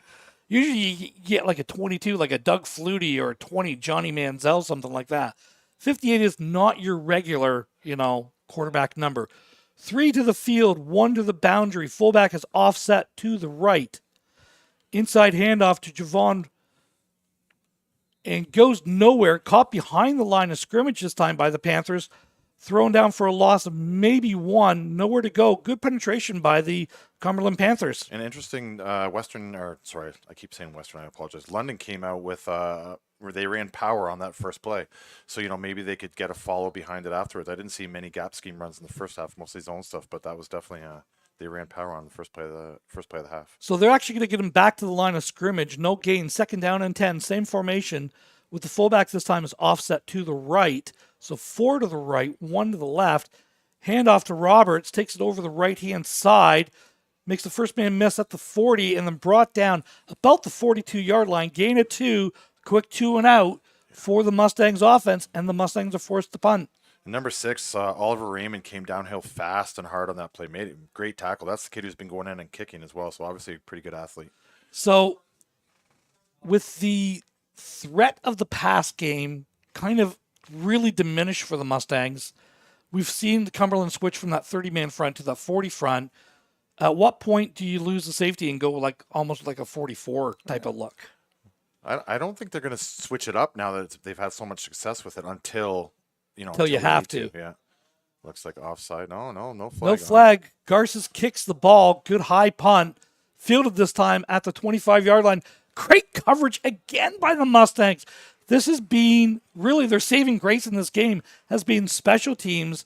And a great tackle by Liam Haggerty there as well. Yeah, just the returner caught the ball at about the 31-yard line.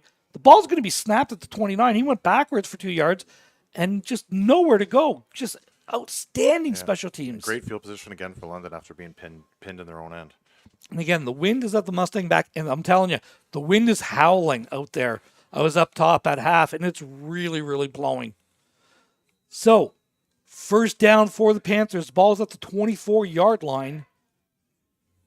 St. Pierre has gone the distance at quarterback. 3-by-3 is being their standard formation. London back in a 40. Little swing pass out here to number 0. Tackled after a gain of about 7, maybe 8. And it's going to be a second down and short for the Panthers. Just a little swing pass. Yeah, I like it. A couple blockers out in front of them, using the numbers and hitting the seam. This is all they're doing. It's just catch and release. So I kind of liked what the Mustangs were doing earlier, when they were going with that 3-man front and playing that umbrella coverage, because he's just catching it and getting rid of it. The pass rush is being non-existent. It's not that they haven't been there. No, it's just the quick ball's passes, out of his hands too fast. Yeah. He's been very impressive. At halftime, I was talking to a couple guys outside, and they were saying this Cumberland quarterback, he's the real deal. 3-by-3 set. Catch and release the ball. Caught by number 82. Peach tries to make the tackle, knocks him out of bounds at about the 47-yard line, and that's going to be a gain of about 12. First down for the Cumberland Panthers. So, same thing you keep saying, Ron. They just dink and dunk it, and it seems to be their game plan for the second half to begin this third quarter. Well, I use the old scenario, the old saying, if it's not broke, don't fix it. You've had a lot of success moving the ball. The 1,000 paper cuts is the analogy. So 3-by-3 set for the Cumberland Panthers. St. Pierre back to pass, little swing pass out here to number 12 it was. And again, it's the same play. It's just that second man. All you're doing is getting more couple blockers out front, and it's just short of the first down. Let's say second down. Oh, they're going to give him the first down. Gain of 10, first down for the Panthers. Just a really good job of understanding the time, and they're really taking their time with things, making it a much shorter game. Yeah, it's interesting already. We haven't seen too many full drives in this game, and already in the third quarter, we're almost a third of the way through, and it doesn't seem like it's it's going way faster than the first half did. So this is really the first sustained drive we've seen the entire game out of either team. Play action, just dumps it off, caught right away. He's going to get the first down by looks of the spot. No, that was first down, so he's only at the marker. Sorry. So second down and, no gain on the play. Second down and about 10 at the 54-yard line of the Mustangs. Rotating a couple players in there. Yeah, the key right now for their defensive line will be keep those guys fresh, right? It's pass rush on every single play. There's zero running. I wish I had been keeping track of the pass stats for this game, but there's literally been one run by the Cumberland team this entire game. Taking a shot downfield. Good coverage downfield, and it's caught by number 12. Number 1 had the coverage. Maddox Reed. It was a good defensive play and knocked the ball out, and then great concentration by number 12 there by Darius LaRose again. Yep. So, again, just a really good job of just moving the sticks, just throwing it to the soft part of the zone. I thought Maddox was coming out there was getting that knocked away, but just a good job of double clutching it and bringing it back in. Cumberland breaks the huddle, 5 to the left, 1 to the right. So, again, they're trying to get that one-on-one coverage up top there. Swing pass, caught by number 21. Great tackle by 97. Late flag on the play as well. Is that a hold? Holding called. Okay. Holding called against the Panthers. Something I've noticed as well, and I wasn't sure about it in the first half. Cumberland's really gone to a narrow split as well. So they're almost looks to be like a foot-to-foot on there. So that's really taking away that inside pressure as well. It is. Yeah, it's good. You've got 3 blockers on 2. So where the and as you can see, they only have 3 defensive linemen again for for London. So they're going to move them back to 10 yards. It's going to be 1st and 20 for the Panthers. It would have been a short gain of maybe 1 or 2. But again, with the wind in your face, kicking, you're looking at the points. 6:48 left to go in the third quarter. 4 to the field, 2 to the boundary. Quarterback in the pistol formation. Mustangs rush 3. steps up and is caught from behind this time.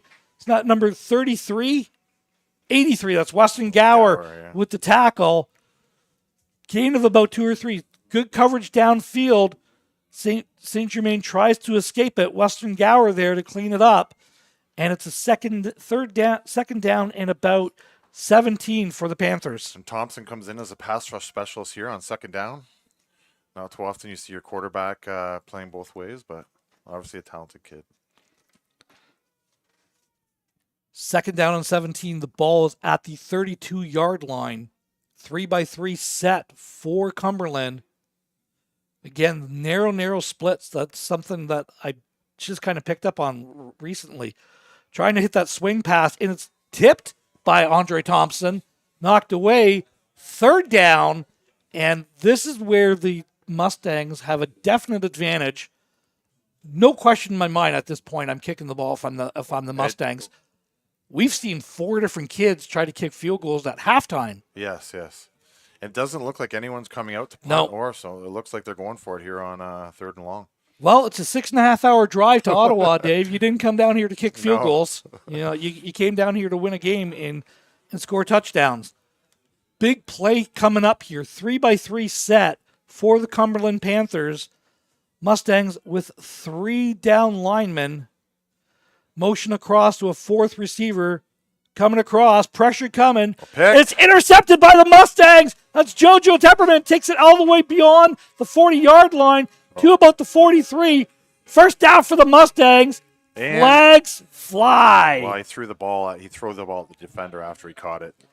Well, you can't do that. Watch. But you needed to stop. You absolutely had to stop. But I'm going to use a line that I use in the Beefeaters games a lot. Composure, guys. You got to keep your composure. So it's going to be a 15-yard penalty from the spot of the foul. So this is going to come back to about the 35-yard line for the Mustangs. It will be a first down.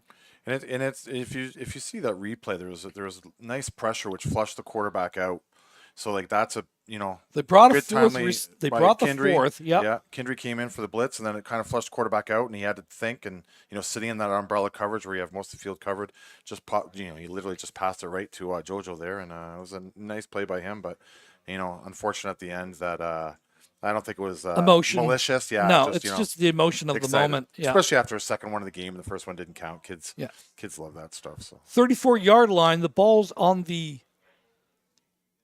left hash. Mustangs heading into the south.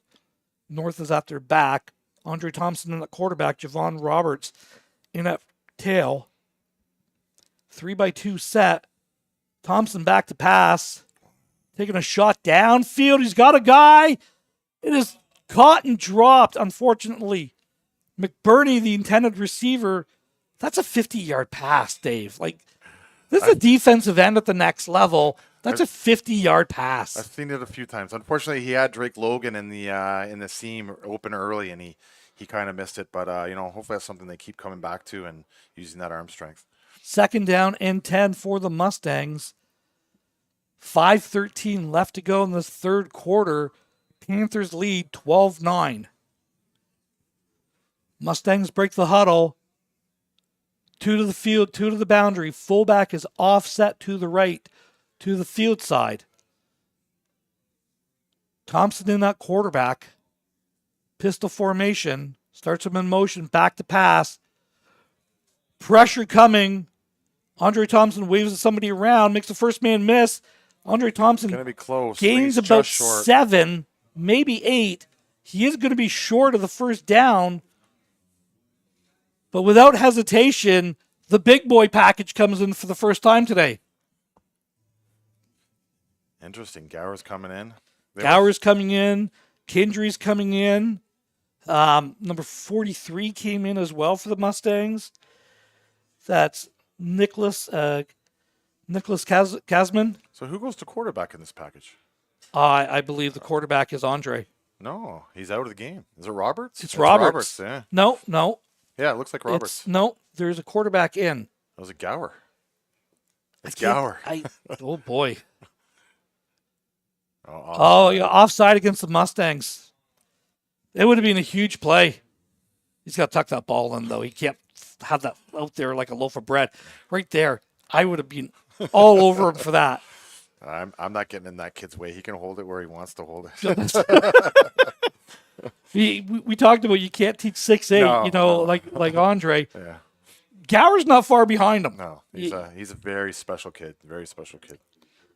And I false believe start. he has another year of high school left. Yeah, as well, Gowers, doesn't he? he's going back. I think he's going back for his grade 12 year. That could be a very good team next year. That Medway team. That Medway team, they've got a number of athletes. Yeah, young coaching staff, a bunch of kids in the JV program as well as this varsity program. So they're a team to look out for in London. And again, we talked about can the varsity team become the 4th team to punch the ticket to the provincial championships? Yeah. The U14s earlier here today beat Scarborough Thunder handily to punch their ticket. Yesterday, the U16s went into Ottawa and beat Cumberland on the last play of the game to punch their ticket. Great coverage downfield. Great punt. Again, this has been really the saving grace of the Mustangs today. Has been the special teams, their ability to pin them every single time. And the one we missed is the U14AA team also. Yep. Yesterday, down in the 4th quarter by 2 scores with 5 minutes to go, came out and won that game by 2 scores at the end of it. So yeah, so the congratulations to all the junior Mustang teams who have punched their tickets to the championships. 3 of them are on their way. Will there be a 4th? We've still got 4:45 left to go in the 3rd quarter. And the Panthers right now are saying, not today, leading 12-9. Cumberland with the ball at the 23-yard line. Ball is basically in the middle of the field in between both hash marks. 3 receivers to each side of the field. And just like I said, the Panthers are playing their own line, foot to foot. So they've gone to a 0 split. St. Germain back to pass, taking a shot downfield. It's caught by number 82.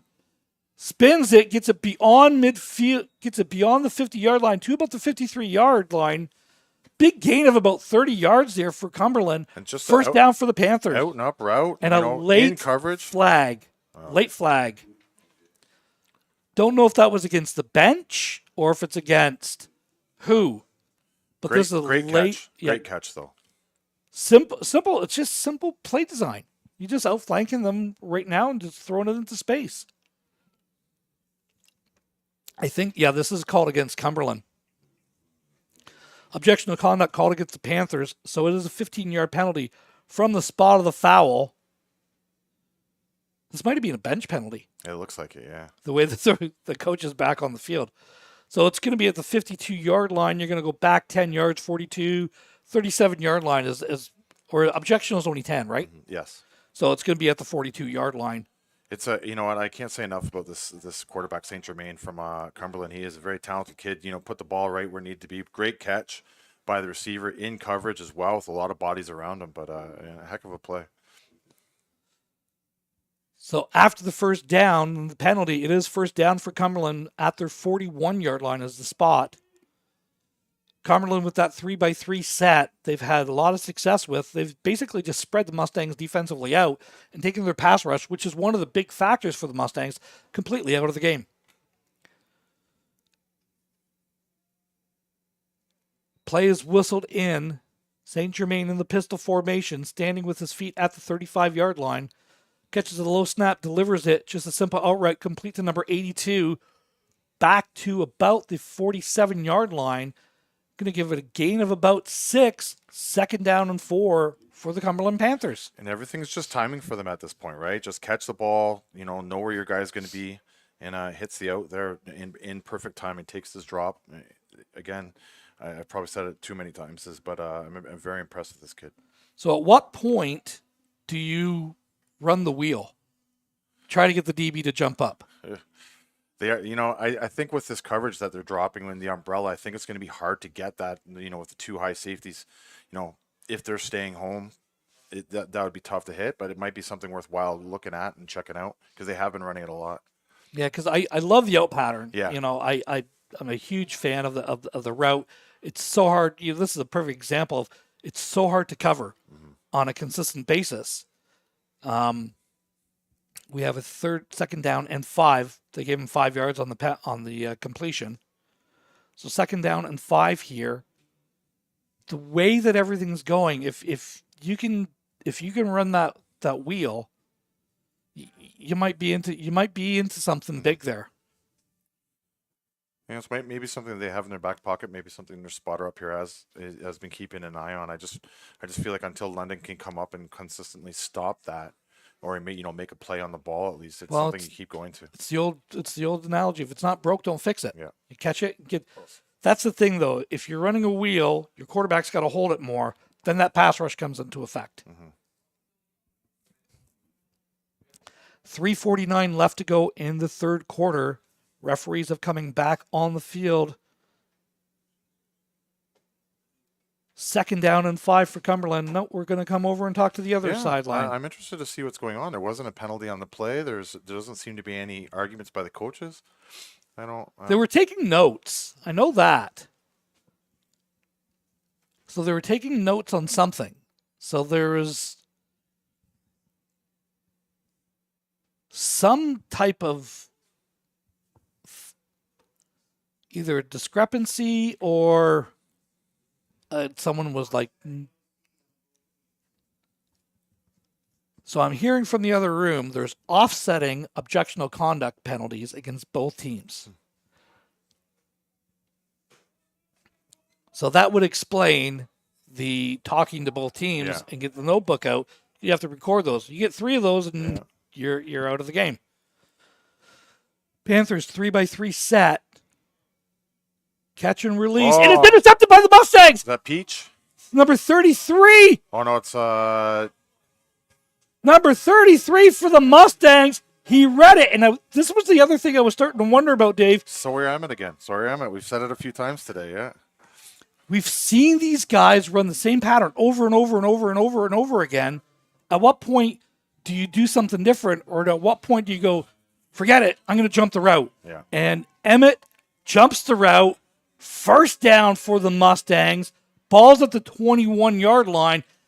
And now is the time the offense has got to put this to just drive together here. Yeah, there's got to be, you got 21 yards to go to the end zone here, 3:30 left in the quarter. We got to the wind at your back as well. So that's the other thing to keep in mind.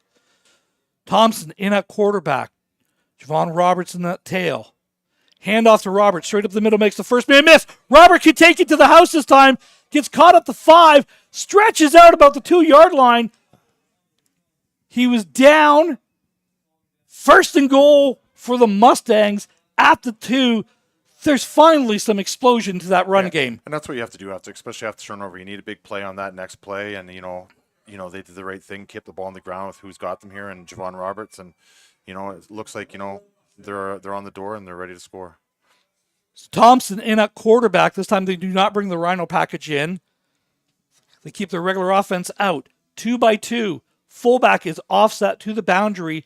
Ball is on the left hash mark. Roberts in at tail. Fullback goes under center. Touchdown Mustangs! Number 44 for the Junior Mustangs. That's Lucas Wong, the big man with the touchdown. And the Mustangs jump back out ahead. A little trickery there by the Mustangs. You've seen both Andre Thompson and Javon Roberts both turn over and look at the coaching staff like it was a check with me type play, and then the fullback sneaks behind and they score. So nice little gimmick, but big play after a big turnover. So this is a very important extra point. The Mustangs up 15-12 right now. Barring this extra point, this will make it a 4-point score and it takes a field goal. Mind you, I don't think the field goal is really in play for Cumberland. No. But it takes it completely out of the way for them. Snap is down. Garces kicks the ball, and it is good. So 2:38 left to go. Wong with the touchdown from the 1-yard line. 16-12. But that is set up by Emmett Sawyer's interception. Returned down to the 21-yard line. Javon Roberts takes it for a 20-yard scamper. And then touchdown. We just said it was now. The Mustangs had to do it now. Mm-hmm. So now you got the lead back. A little bit of life back in the stands now, Dave. Let's get great coverage downfield and let's really pin Cumberland back deep again. Mm-hmm. This has been the biggest advantage in this game for the Mustangs, has been the special teams. definitely, it's the field position has been a huge battle, and even on the turnover, the field position that they inherited off Sawyer, who has had a hell of a game today. Am I allowed to say that on here, Ron? Oh, yeah, you can. Hell? Okay. It's on YouTube. I mean, if not, Adam's just going to blank it later. Okay. Damn, Dave Martin, he's fired. I may be after this broadcast anyways. You're fine, dude. I would say if 41's standing at the 10-yard line where it was, this ball's over his head, but he's gone back to the 5-yard line. Booming kick caught at the 6-yard line by the Cumberland Panthers, trying to return it. Great coverage again. Absolute the difference in this game. Cole Fisher, great tackle by Cole Fisher. This is the reason the Mustangs are in this game, is the special teams play. Who's the special teams coordinator for this junior Mustang team?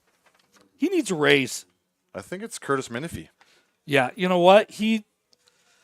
Coach Minifee, if that's you, dude, you've done a great job with the special teams today. The coverage is being outstanding. This is a huge advantage. We've noted it during the season at many times, but it's really, really standing out today.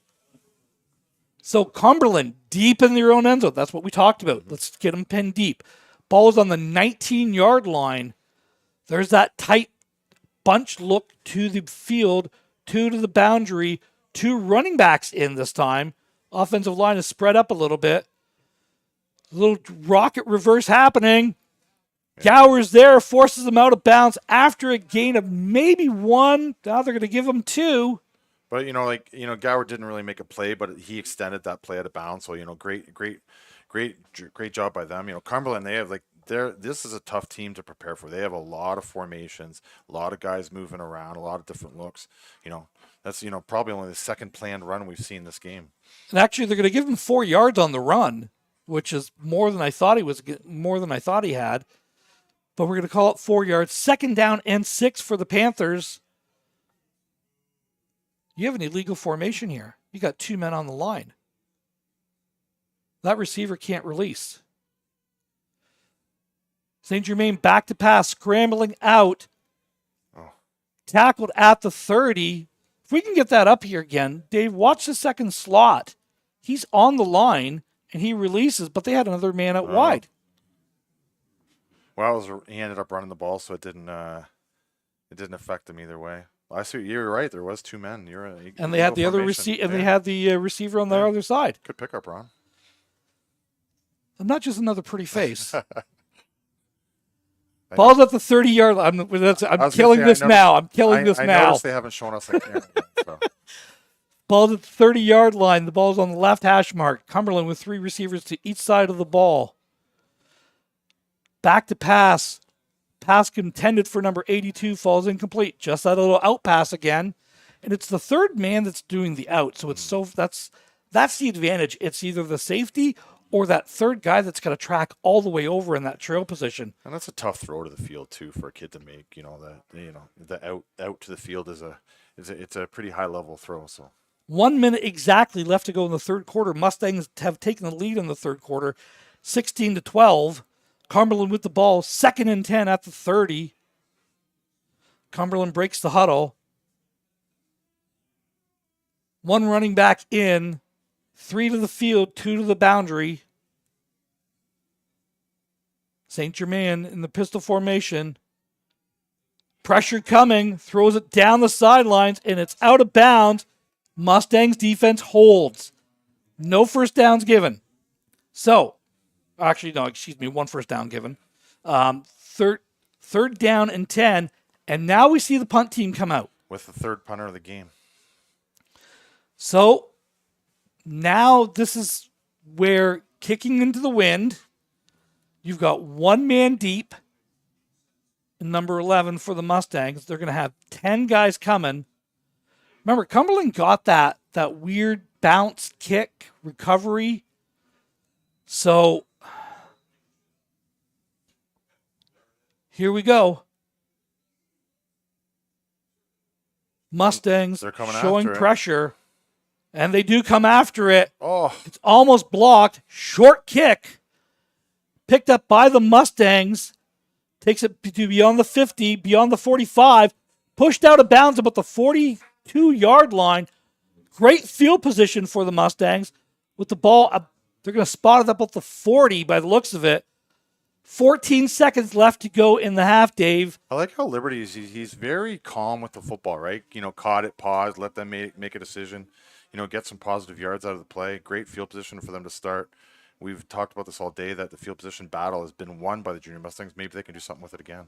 So they're actually spotting it at the 39-yard line. 1st and 10 for the Mustangs from the 39.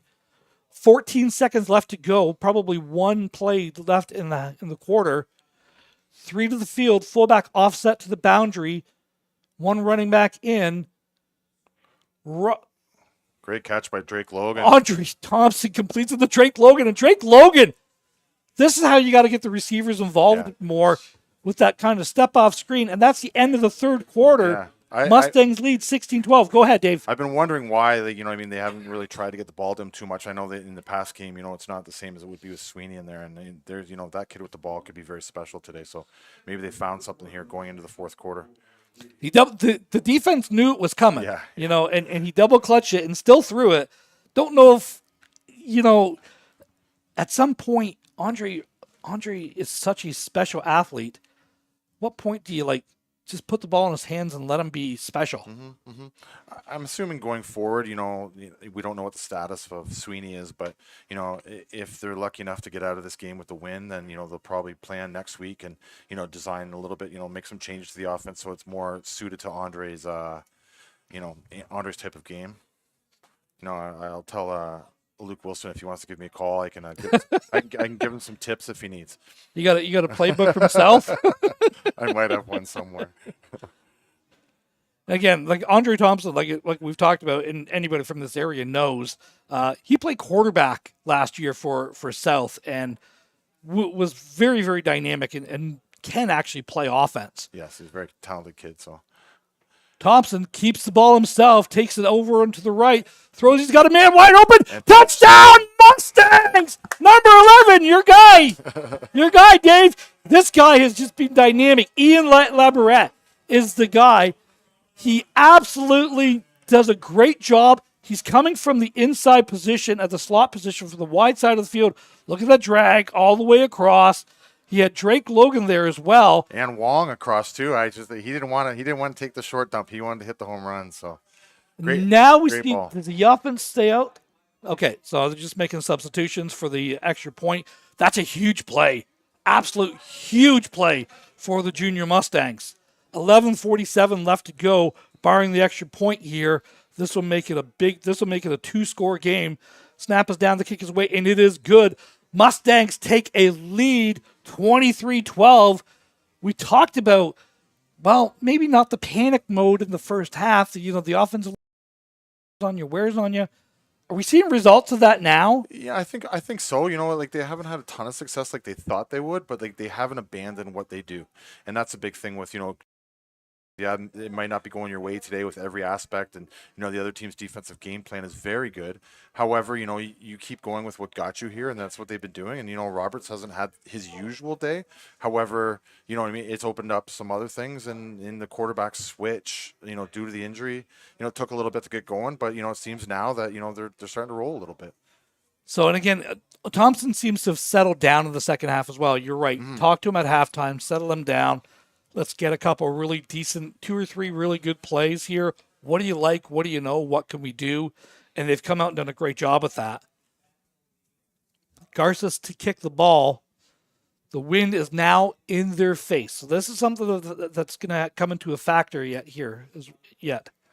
So Garces drives the ball down. You can see the wind, holds it up. It's caught at the 10.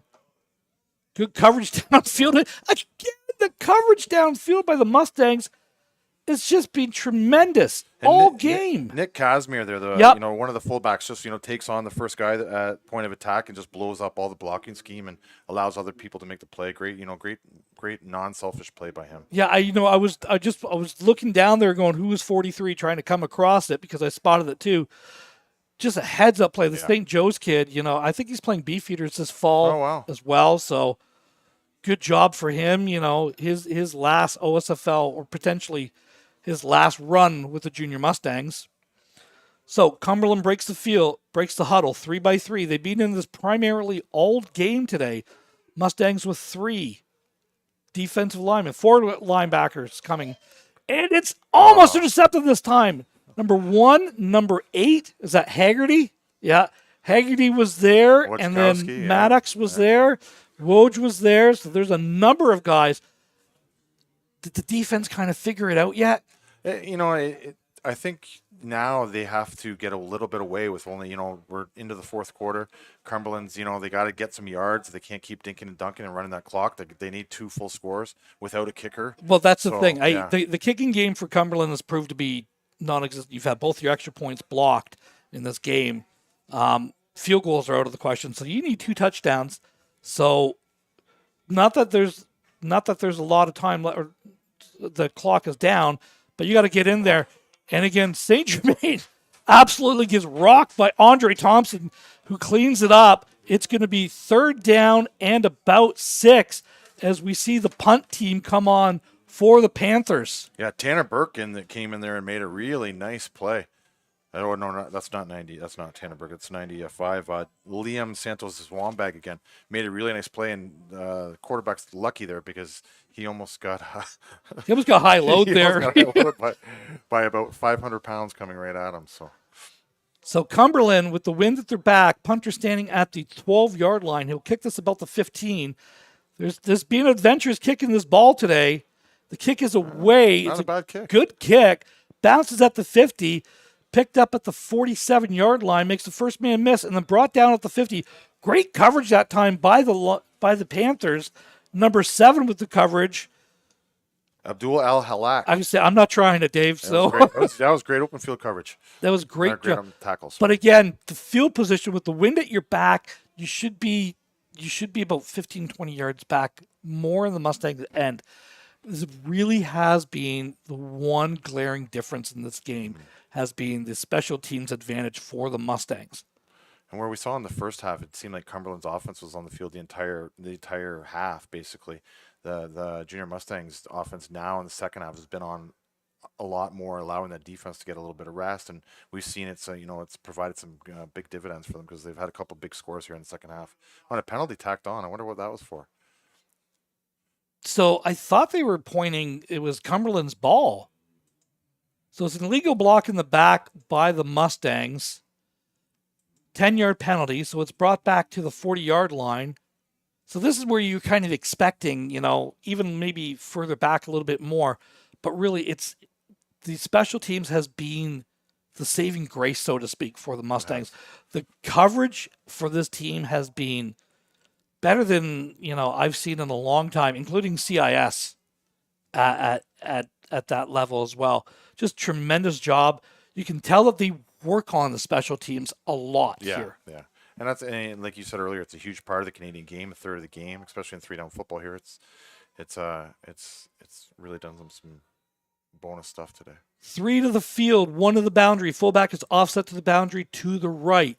Thompson in at quarterback. Javon Roberts in at running back. Handoff to Roberts. Takes it over the right-hand side. Makes the first man miss. Scampers out of bounds after a gain of about 11. Move the sticks. That's going to be a first down for the Mustangs, Dave. Yeah, he seems to, the offensive line's leaning on them now a little bit. And, Javon, we know with his speed, he likes to try to hit the outside a little bit there. And so they're going to say he stepped out of bounds just short. A yard short. So it's 2nd down and 1 for the Mustangs. But yeah, they since that interception, all the momentum that Cumberland had has changed. Yeah, the momentum has really changed in the second half, and it was after that Emmett Sawyer touchdown. So handoff to Roberts, met in the backfield. Good job. He's got the speed to take it outside, which he has. Roberts gets beyond midfield, forced out of bounds at the 50. Roberts, who was hit in the backfield, goes on a 7-yard scamper for a first down. A little confusion in the backfield. Obviously they haven't had too much time working the run mesh between Andre and Javon there, but it looked to be a little bit of wasn't sure of what was going to happen on the play, and Andre looked like he could have actually pulled that one. So I'm kind of glad he didn't and let the game develop. Well, and that's I know he's physical enough to take the hits and everything else, but how often do you want your quarterback taking the hits? You don't. Now, yeah. Not when you're up on the verge of going to a championship game and you're already down to your third guy. So Yeah, unfortunately, one of the Cumberland players, I think, ran into the bench on the Mustang side. And there's one down. Oh, there's two down now. You got 3 down. You had, Oh, geez, yeah. So he was down for a little bit too. So you got a couple guys, substitutions. We talked about the numbers game. Mustangs roll out their full 50, 55, 60-man roster. Cumberland looked like they had about 35 here today. You start losing players to injuries, that's going to hurt. And I don't We know if haven't you can see, seen so number 6 82. No, he hasn't seen him come back. But 6 is now their third kicker is also out of the game. He's the kid getting helped off. Oh, wow. So they're going to be down another kicker soon. So again, yeah, it's just sometimes the numbers game catches up with you. It's a war of attrition, and we all know that coaching football and being around football for so long, it is a 4-quarter game, and the Mustangs, at least as of right now, with 10 minutes to go in the fourth, seem to be surviving it after a slow start. An 11-point lead the Mustangs do have with 9:54 left, 23-12 over the Cumberland Panthers. The game started with the Mustangs opening play. It was a house goal for Javon Roberts straight up the middle. Then they followed that up with Cumberland conceding the safety. Then it was the Cumberland Panthers kind of taking over the game at that point and going on a couple long drives and capitalizing with touchdowns, aided by some penalties. That was when the composure part, And at the half, the Cumberland Panthers were leading 12-9. Since then, the Mustangs have scored 2 touchdowns in the fourth quarter to go up. And there we go. There's the first time we've called number 0. Agent 0 on the field. House call. Touchdown, Mustangs. Oh, my. Wyatt Cross. Agent 0 gets in the game right up the middle, follows his blocks. Touchdown, Mustangs! I said earlier in the first half, we haven't seen too much of him on offense. Then he was subbed in for a couple plays and maybe had a knee pad issue. Yeah. Seems like he's got those knees covered now and things sorted out and came in. What a great run! Good change of pace. It's funny that you say change of pace with Javon Roberts, who runs runs like a 4.40. An off's a 100-meter finalist, and then you bring in Wyatt Cross, just a different kind of runner, but just as fast. And Wyatt Cross is the jitterbug. Yeah, Chatham kid, I believe, as well, isn't he? Yeah, I think so. Garces with the extra point attempt. Snap is down, the kick is away, and it is good. Javon Roberts is your classic outside zone runner. I want to get to the edge, make one cut, and then go on a run. Wyatt is that jitterbug inside. Give it to me. Let me make a guy miss, make another guy miss. He's so hard to bring down. He's not the biggest back, but he's very strong. He's very powerful. What I like about him is the leg drive. Yeah. 30-12, Mustangs lead. They woke up in the second half, Dave. It's funny because to me, that reminds me a ton of the Western Mustangs. Yep. They always, late in the fourth quarter, they bring in, they ride their guys out for the, first 3.5 quarters. They bring in that change of pace back, and he breaks a big run and then kind of puts the game away. Jake Kirk, obviously a long-time assistant, and now with Saunders Secondary School here in London, and then the long-time, offensive coordinator of the Junior Mustangs. He took that right out of the Western Mustangs playbook and, made that switch up and, obviously paid dividends right away. There's a lot of CIS experience on this staff here. Gary Hollenby has been around the Western Mustang program for years as well. Garces kicks it all the way down. It's caught at the 6-yard line, and he falls. When you got some space to move, the turf monster gets you. So again, it's the special teams. I'm just going to point something out, Dave. Look at the body language difference coming on and off the field. Yeah. That interception, it was the game changer to me. That's what changed this game around. Yes. Emmett Sawyer had a big game, and after that play, it's really raised the Junior Mustangs' spirits, and we've really kind of taken charge of this game. And our early game prediction looks like we could be close to coming true, Ron. Well, I was more worried about getting the W at that point. Again, this is the Mustangs looking to punch their ticket as the 4th team from this organization to play in the provincial finals next weekend in Kingston. 3 to the boundary, 1 to the field. Little step-off screen. He makes the first man miss. Good tackle downfield. I believe that was number 18 for the Mustangs. Jacob Rowley. Got Rowley in on the tackle after a gain of about 12. First down. You don't mind giving up the 10-yard plays. You just don't want to give up the home run plays. For sure. You're up 3 scores at this point. Yeah, let them run the clock, give them the stuff. Let it keep Realistically, you're almost up 4 scores because I don't think they have a kicker that can get an extra point right now. So, as you know, and clock is now becoming a huge factor. 3 to the field, 2x2. 2 running backs in, motion the third one over. Got a lead blocker out there, pressure coming. Quarterback does a great job of scrambling out of pressure. Was chased by Haggerty. I'd throw that ball away as well. Pass falls incomplete. Second down. He actually, was he beyond the line of scrimmage when he threw the ball? So 29. No, 29-yard line. So second down and 10 for the Cumberland Panthers. They had a guy, we talked about that wheel pattern earlier. They had it. Well, look at you. They had it there. You're a prophet, Ron. They had Agent Zero from them doing the wheel route on that one. So 3x3 set for the Panthers. Again, that zero split that they have is trying to eliminate that pass rush for the Mustangs. Mustangs bring 4. Quick pass out. Pass falls incomplete. In between Tepperman, number 13 was there. Rowley was there. 18, Tayshawn was there. So there's a number of Mustangs around. Penalty flag is down. Is it a hold or a roughing the passer? It's deep in the end, deep in the backfield where the penalty flag was. Holding is called against Cumberland. Penalty is declined. Third down, Cumberland. And I believe they are going to bring the punt team out. Yeah. The limited weapons they have right now on offense, and with London kind of figuring them out, they have to punt this ball. They can't take a chance of missing the first down and getting stuck because the game will be over. So they gotta do the smart thing. You're down 3 scores now. If the Mustangs score again, the game is over. It is over. Okay. So with 8 minutes left, I'm not sure you have 3 possessions left in this game. I'd go for it here. Really? This yes. deep in your own end, eh? Absolutely. A fake punt or something. And a high snap, the ball's over his head. This is trouble. First and goal for the Mustangs. My point is moot. So high snap and the special teams struggles for the Cumberland Panthers continue. And this one might be the downfall.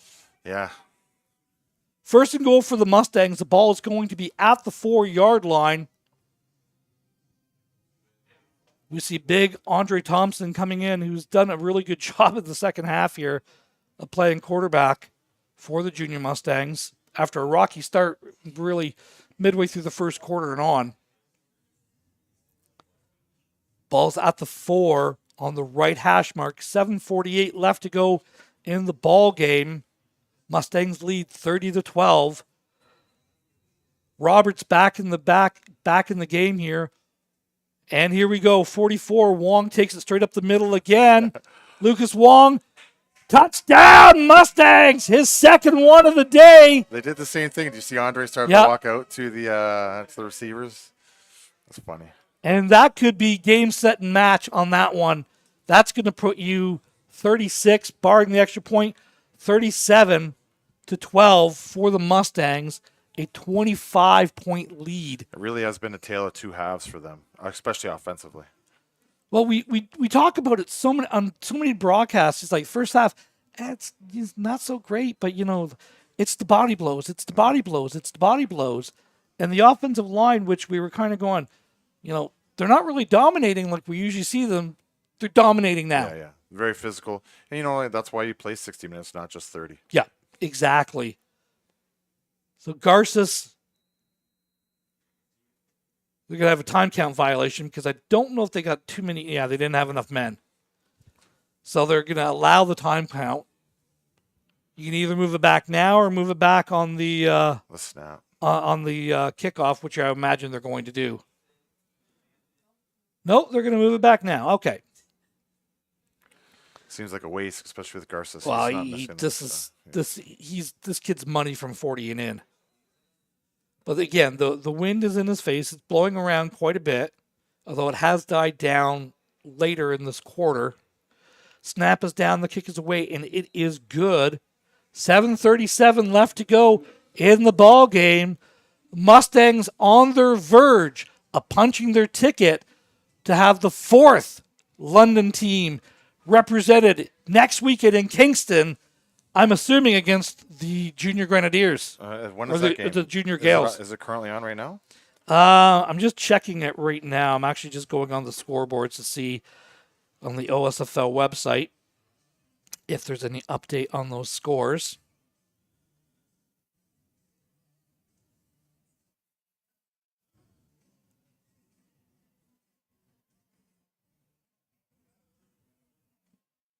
U16s.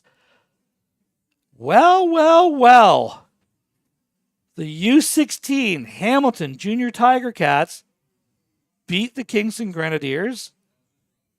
So they're through. Huron beat Peterborough. No score listed. Garces kicks the ball. Great kick. Drives it right down the middle. Fielded at the 4-yard line. Returns over the left. Great coverage again. 25 again. That's great. 2 great plays by him downfield. Cole Fisher. Cole Fisher does a great job pressuring the guy. Trips him up. And then I think it was 46 cleaned it up for the Mustangs. D-tempo. So Cumberland with the ball at the 20-yard line. Penalty flag on the play. Objectionable conduct against the Mustangs.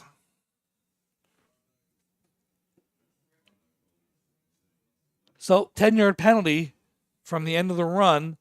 So they're going to have the ball at the 28-yard line now. Just being told that the Kingston game does not start until 7:30 tonight.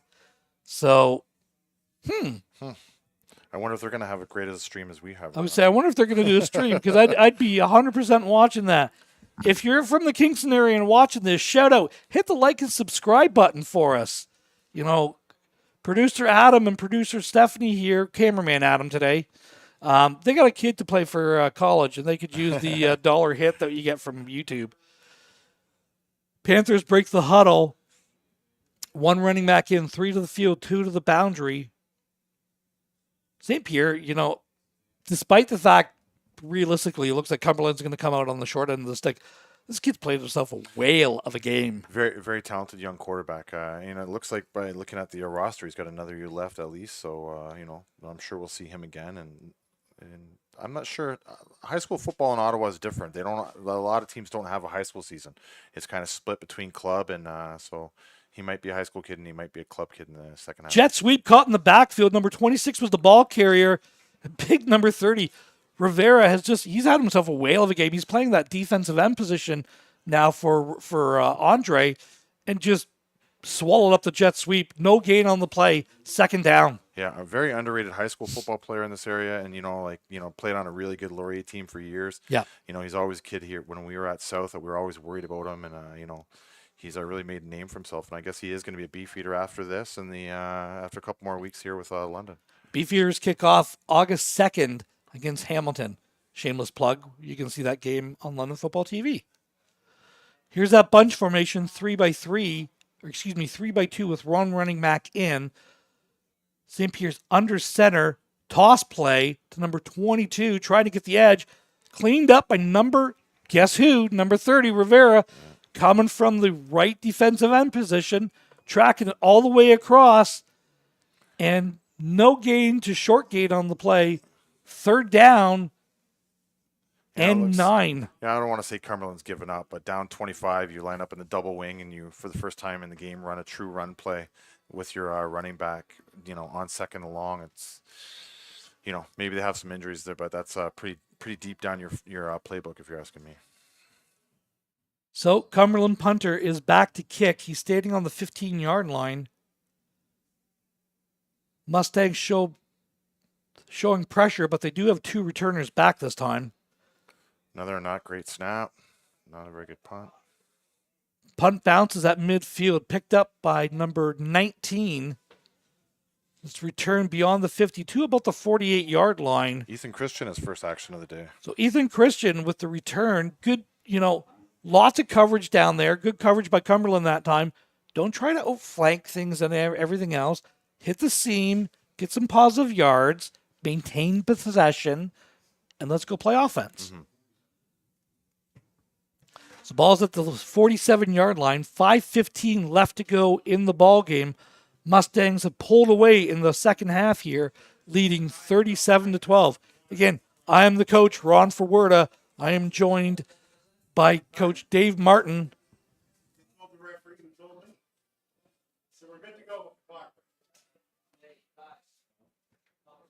So we're just being told that we're in run time. Maybe that explains Cumberland running the double wing play on the last offensive series. Thompson in at quarterback, 2x2. Thompson is back to pass. Pressure coming, rolls out to his left. Tucks it. This is where Andre Thompson's really, really dangerous. You do not want that kid in open field with the ball. Yeah. 33 was tracking him for Cumberland. Thompson needed 10, got 11, moved the sticks, first down. Ball is at the 36-yard line. And easier said than done, but I'd rather not seeing Andre Thompson running the ball at all right now. No. I'm sure he's not making. I'm sure he's maybe not listening all the time to the coordinator on some of those handoff attempts. And is that Cross back into the backfield? It looks like it, yeah. So Cross in. I know they've got 43 in at fullback. Wyatt Cross straight up the middle. God, he's tough runner. Tough run.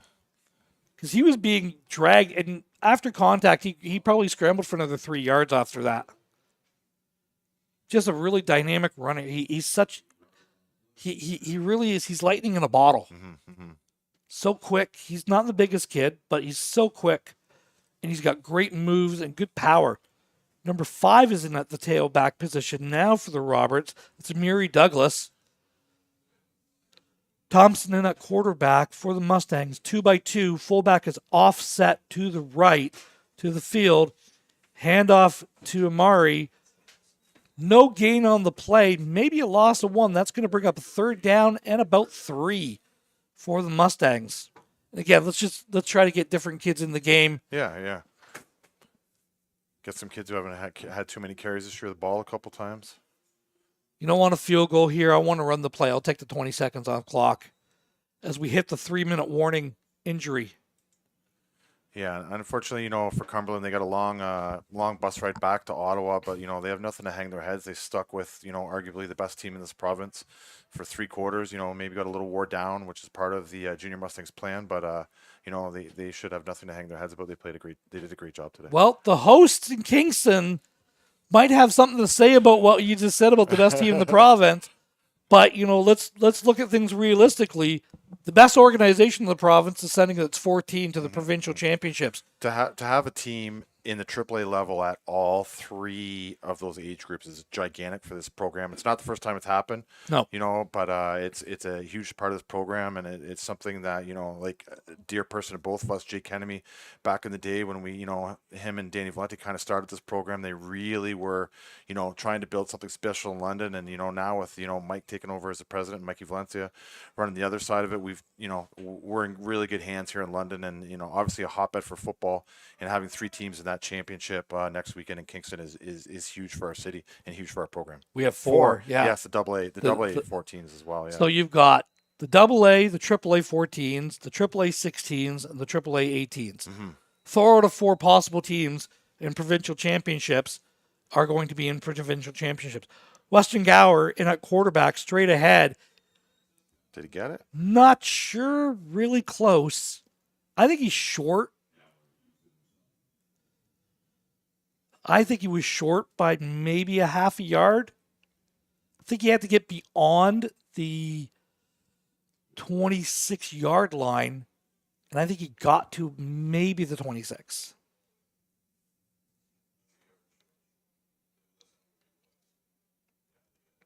So, no, they're going to give him the first down. So, first down for the Mustangs, and that pretty much kills it. Yeah. Not that, With running clock anyways. Yeah.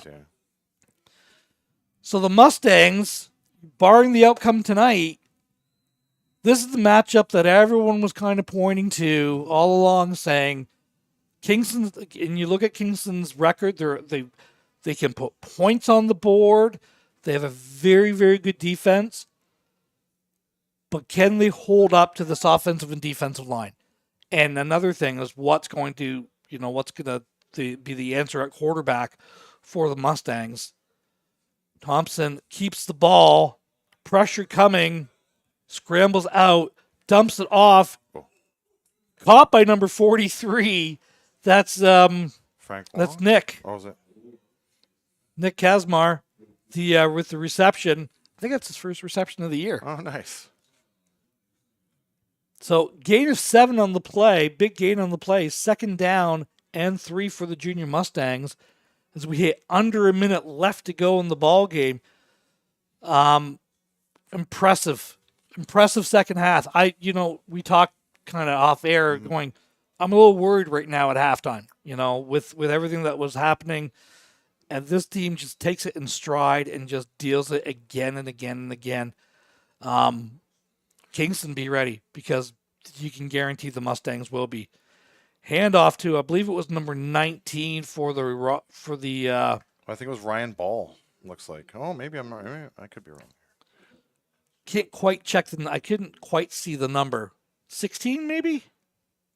Yeah, I think you're right, Dave. I think it's 16. Henry Scott. No, 16 is Ryan Ball. Oh, is it? Oh. No, Henry Scott. Holy cow! This is been a why I long wear. game. This is It's why I been a wear long glasses, game, yeah. kids. This barring a penalty, this will be the last play of the ball game. The Junior Mustangs are going to Kingston with a chance to do something at this age level, which is very, very difficult. Defend the championship. Mustangs win 37-12 over a very, very good Cumberland Panthers team. Dave, some of your thoughts about this game. Hey, you know what? Like I think Cumberland came in with a great game plan. They really battled hard in the first half and third quarter. The Junior Mustangs, kind of did what they did. They leaned on them a little bit and took advantage of some turnovers, and it turned out to be, a big game for them. The score doesn't necessarily indicate the final of the game. Now, this game's a lot closer than the 37-12 score that it indicated. I was so impressed with the Cumberland quarterbacks. Yes, St. Germain had a great day. St. Germain, he's watch out for this team next year. The Mustangs, like I said, the Mustangs are going back to the championship. After week 1, they're lost to Hamilton 8-7. 7, yeah. And then not a great game against Cambridge, but they won 11-10. But that point, it changed. Week 3, it all changed. And the Mustangs have gone on a big run and have now punched their ticket to the varsity championship game in Kingston. Dave Martin, thank you very much for joining us here today. For Coach Dave Martin, my name is Ron Forwerda. For producer Stephanie, cameraman Adam, we thank you for joining us here on London Football TV and wish you a wonderful good evening.